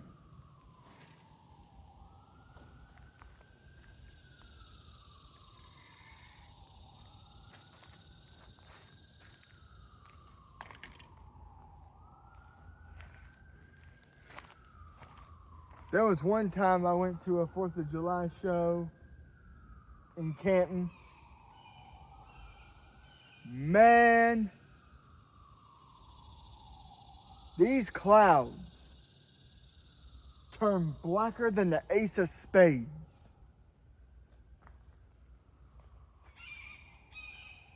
Wind started howling at 60 plus mile an hour.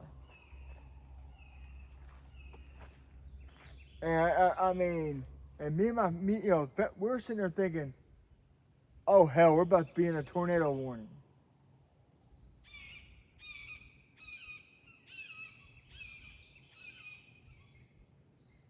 And halfway home, rained so hard, had to pull over in a parking lot somewhere and wait about 10 minutes before we can get in the car, get back out on the road.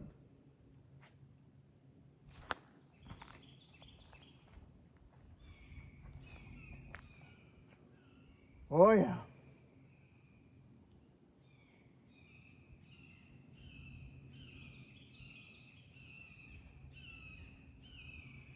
Yeah, let's see. I think this year, the state of Georgia this year only had maybe, since tornado season started,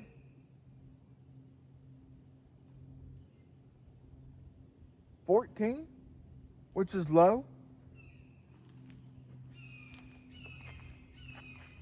I mean, very low.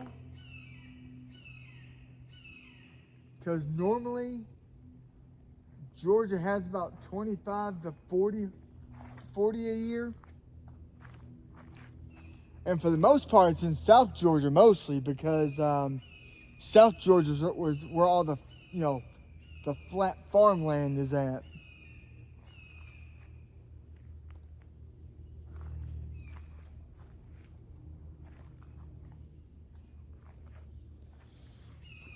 Like down in Plains, Georgia, where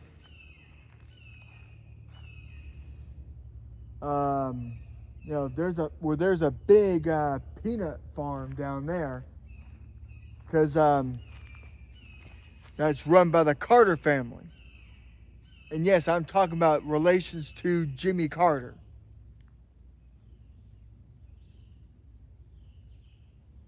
There you go, folks, a little history lesson. Jimmy Carter ran for president, and people are laughing at him because they're like, man, he ain't nothing but he's just a peanut farmer. What does he know about politics? Well, apparently he got voted in. So there you go.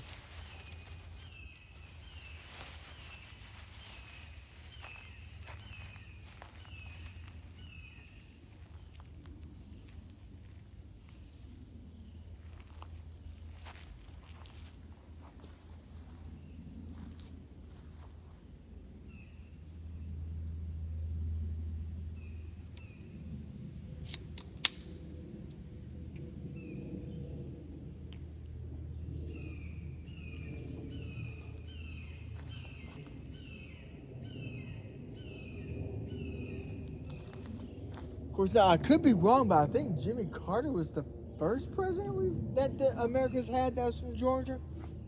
Now I could be wrong, and if I am wrong, I ain't afraid to admit it.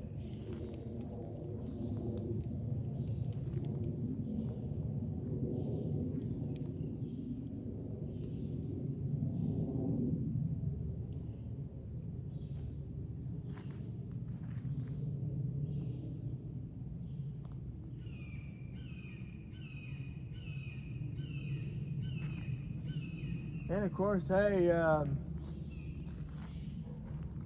Angry, later today, I'll be catching your live today.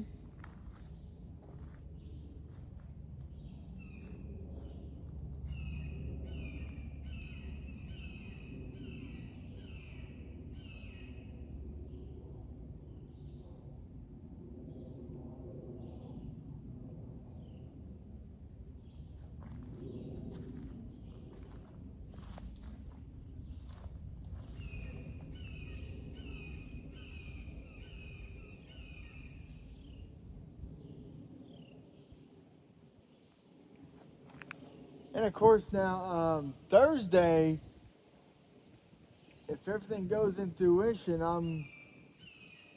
will probably do a Fields Landing video.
Ooh, pop goes the bat. Ooh, needed that one.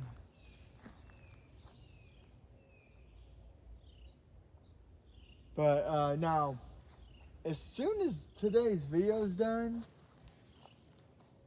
I will most likely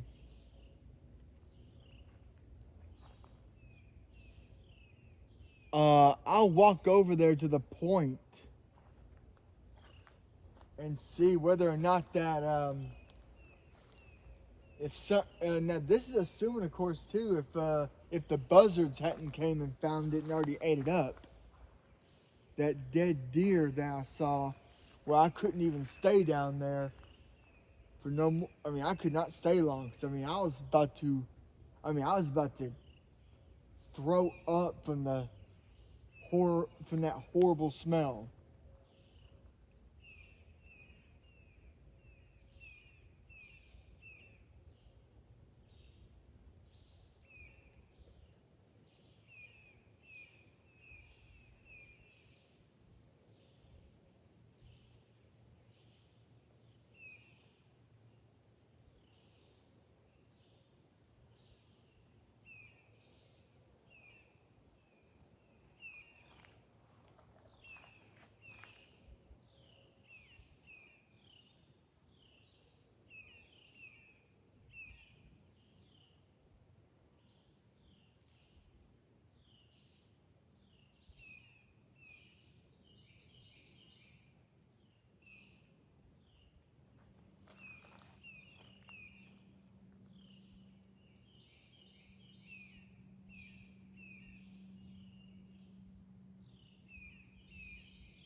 I mean, last year I had a stupid deer try to jump over the back gate in our backyard, in the backyard, and it tripped, it fell, and it hurt itself to the point where it died from its injuries.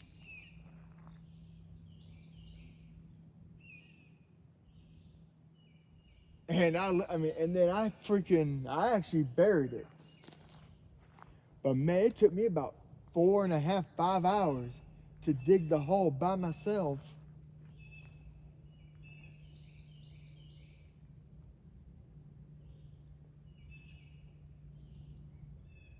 And I mean, I dug about 3.5 feet.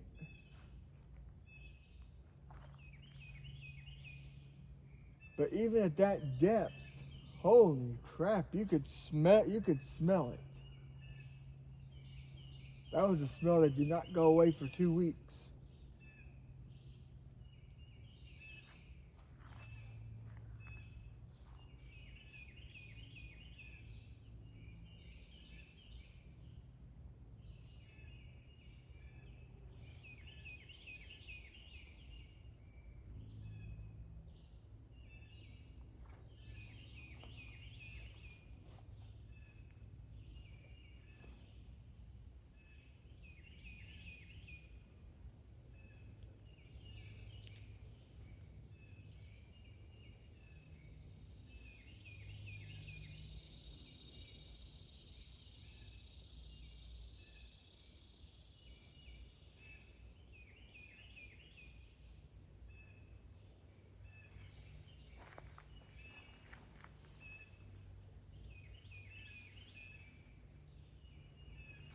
And yes, folks, the let's see, can the yeah, I don't believe the bobber can be seen right now.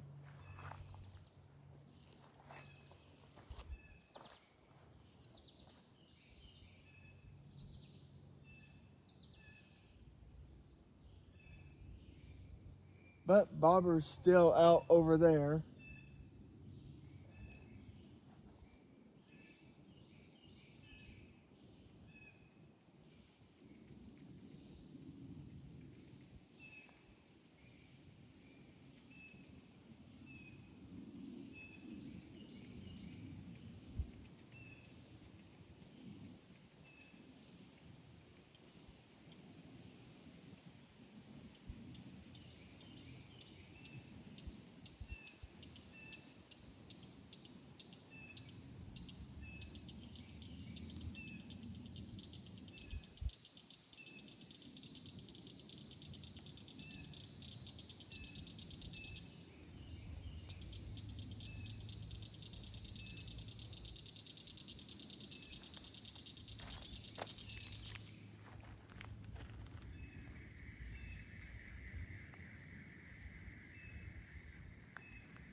Another dead minnow.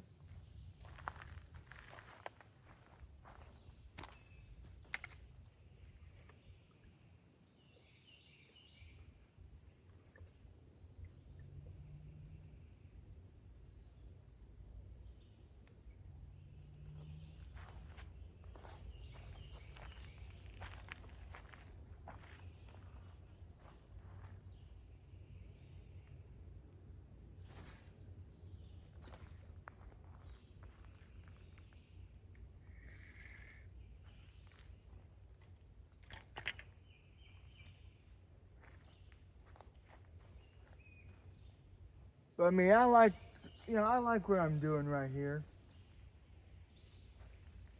I'm throwing it out to the right, and then it's floating down to the left. Oh, that's a squirrel. Just letting the bait really travel.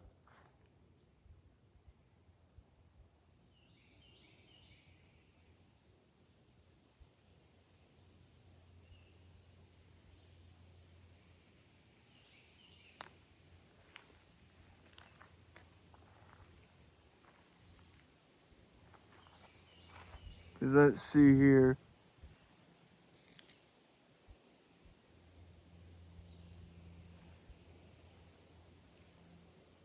Yeah, I believe I can see the bait right, or you know, the bobber in view.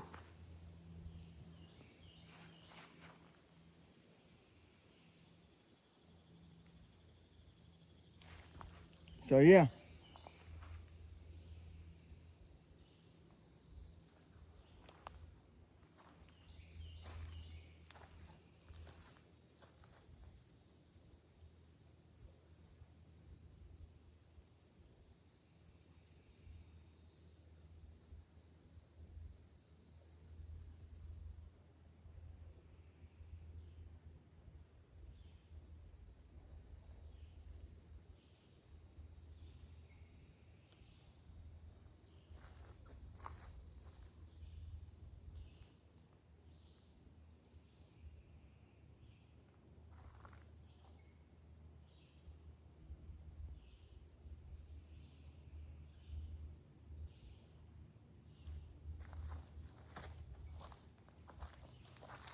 Yeah, I know it's got to be getting close to the next full moon, if it hadn't already happened.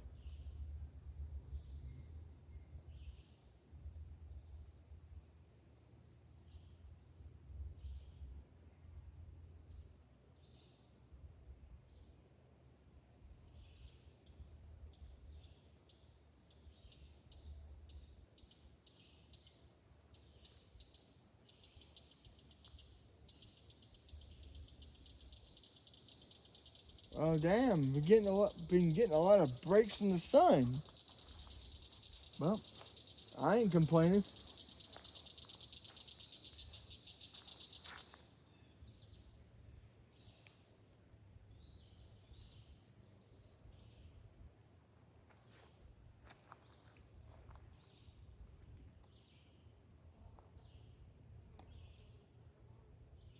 This is funny. I'm paying more attention to the damn bobber now, and all of a sudden the fish are like, nah, or the bobber's just not getting pulled no more. They're like, nah, we're gonna wait for this dumbass to turn his head. Oh, damn! I was hoping that it caught that.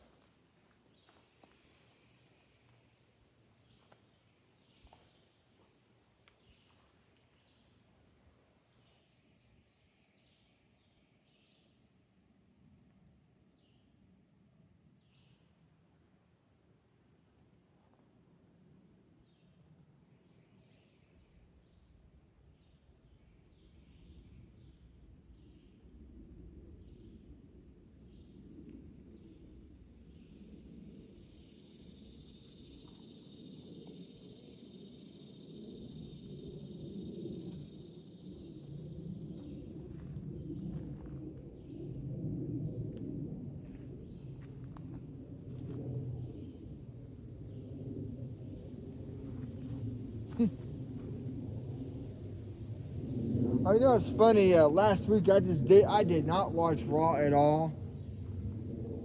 I kept saying I gotta watch the replay. Gotta watch the replay. Gotta watch the replay. Never watched the replay.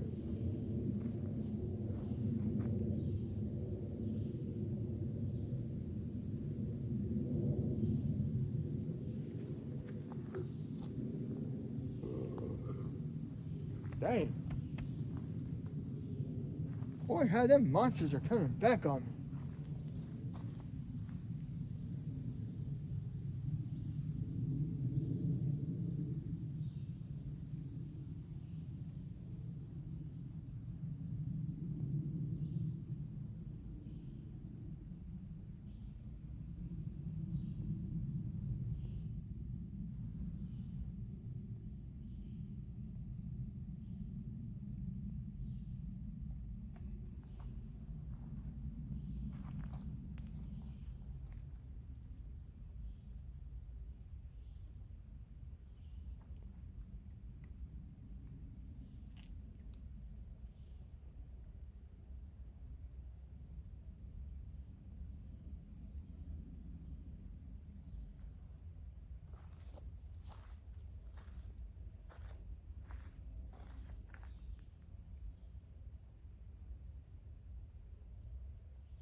That sun keeps getting blocked and then it comes back, gets blocked.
Like I said, I don't mind a little sun, but I really like it when it's on days like this where I get a mixture of where it just gets blocked by clouds and then comes back, gets blocked, comes back, get blocked.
Now I did do a video I think it was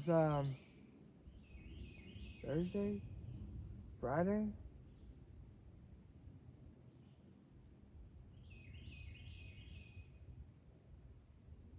Well,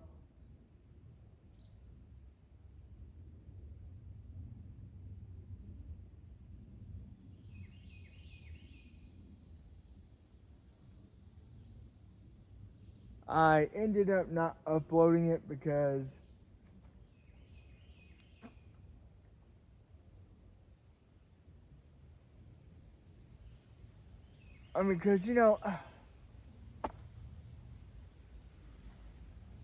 I keep doing these videos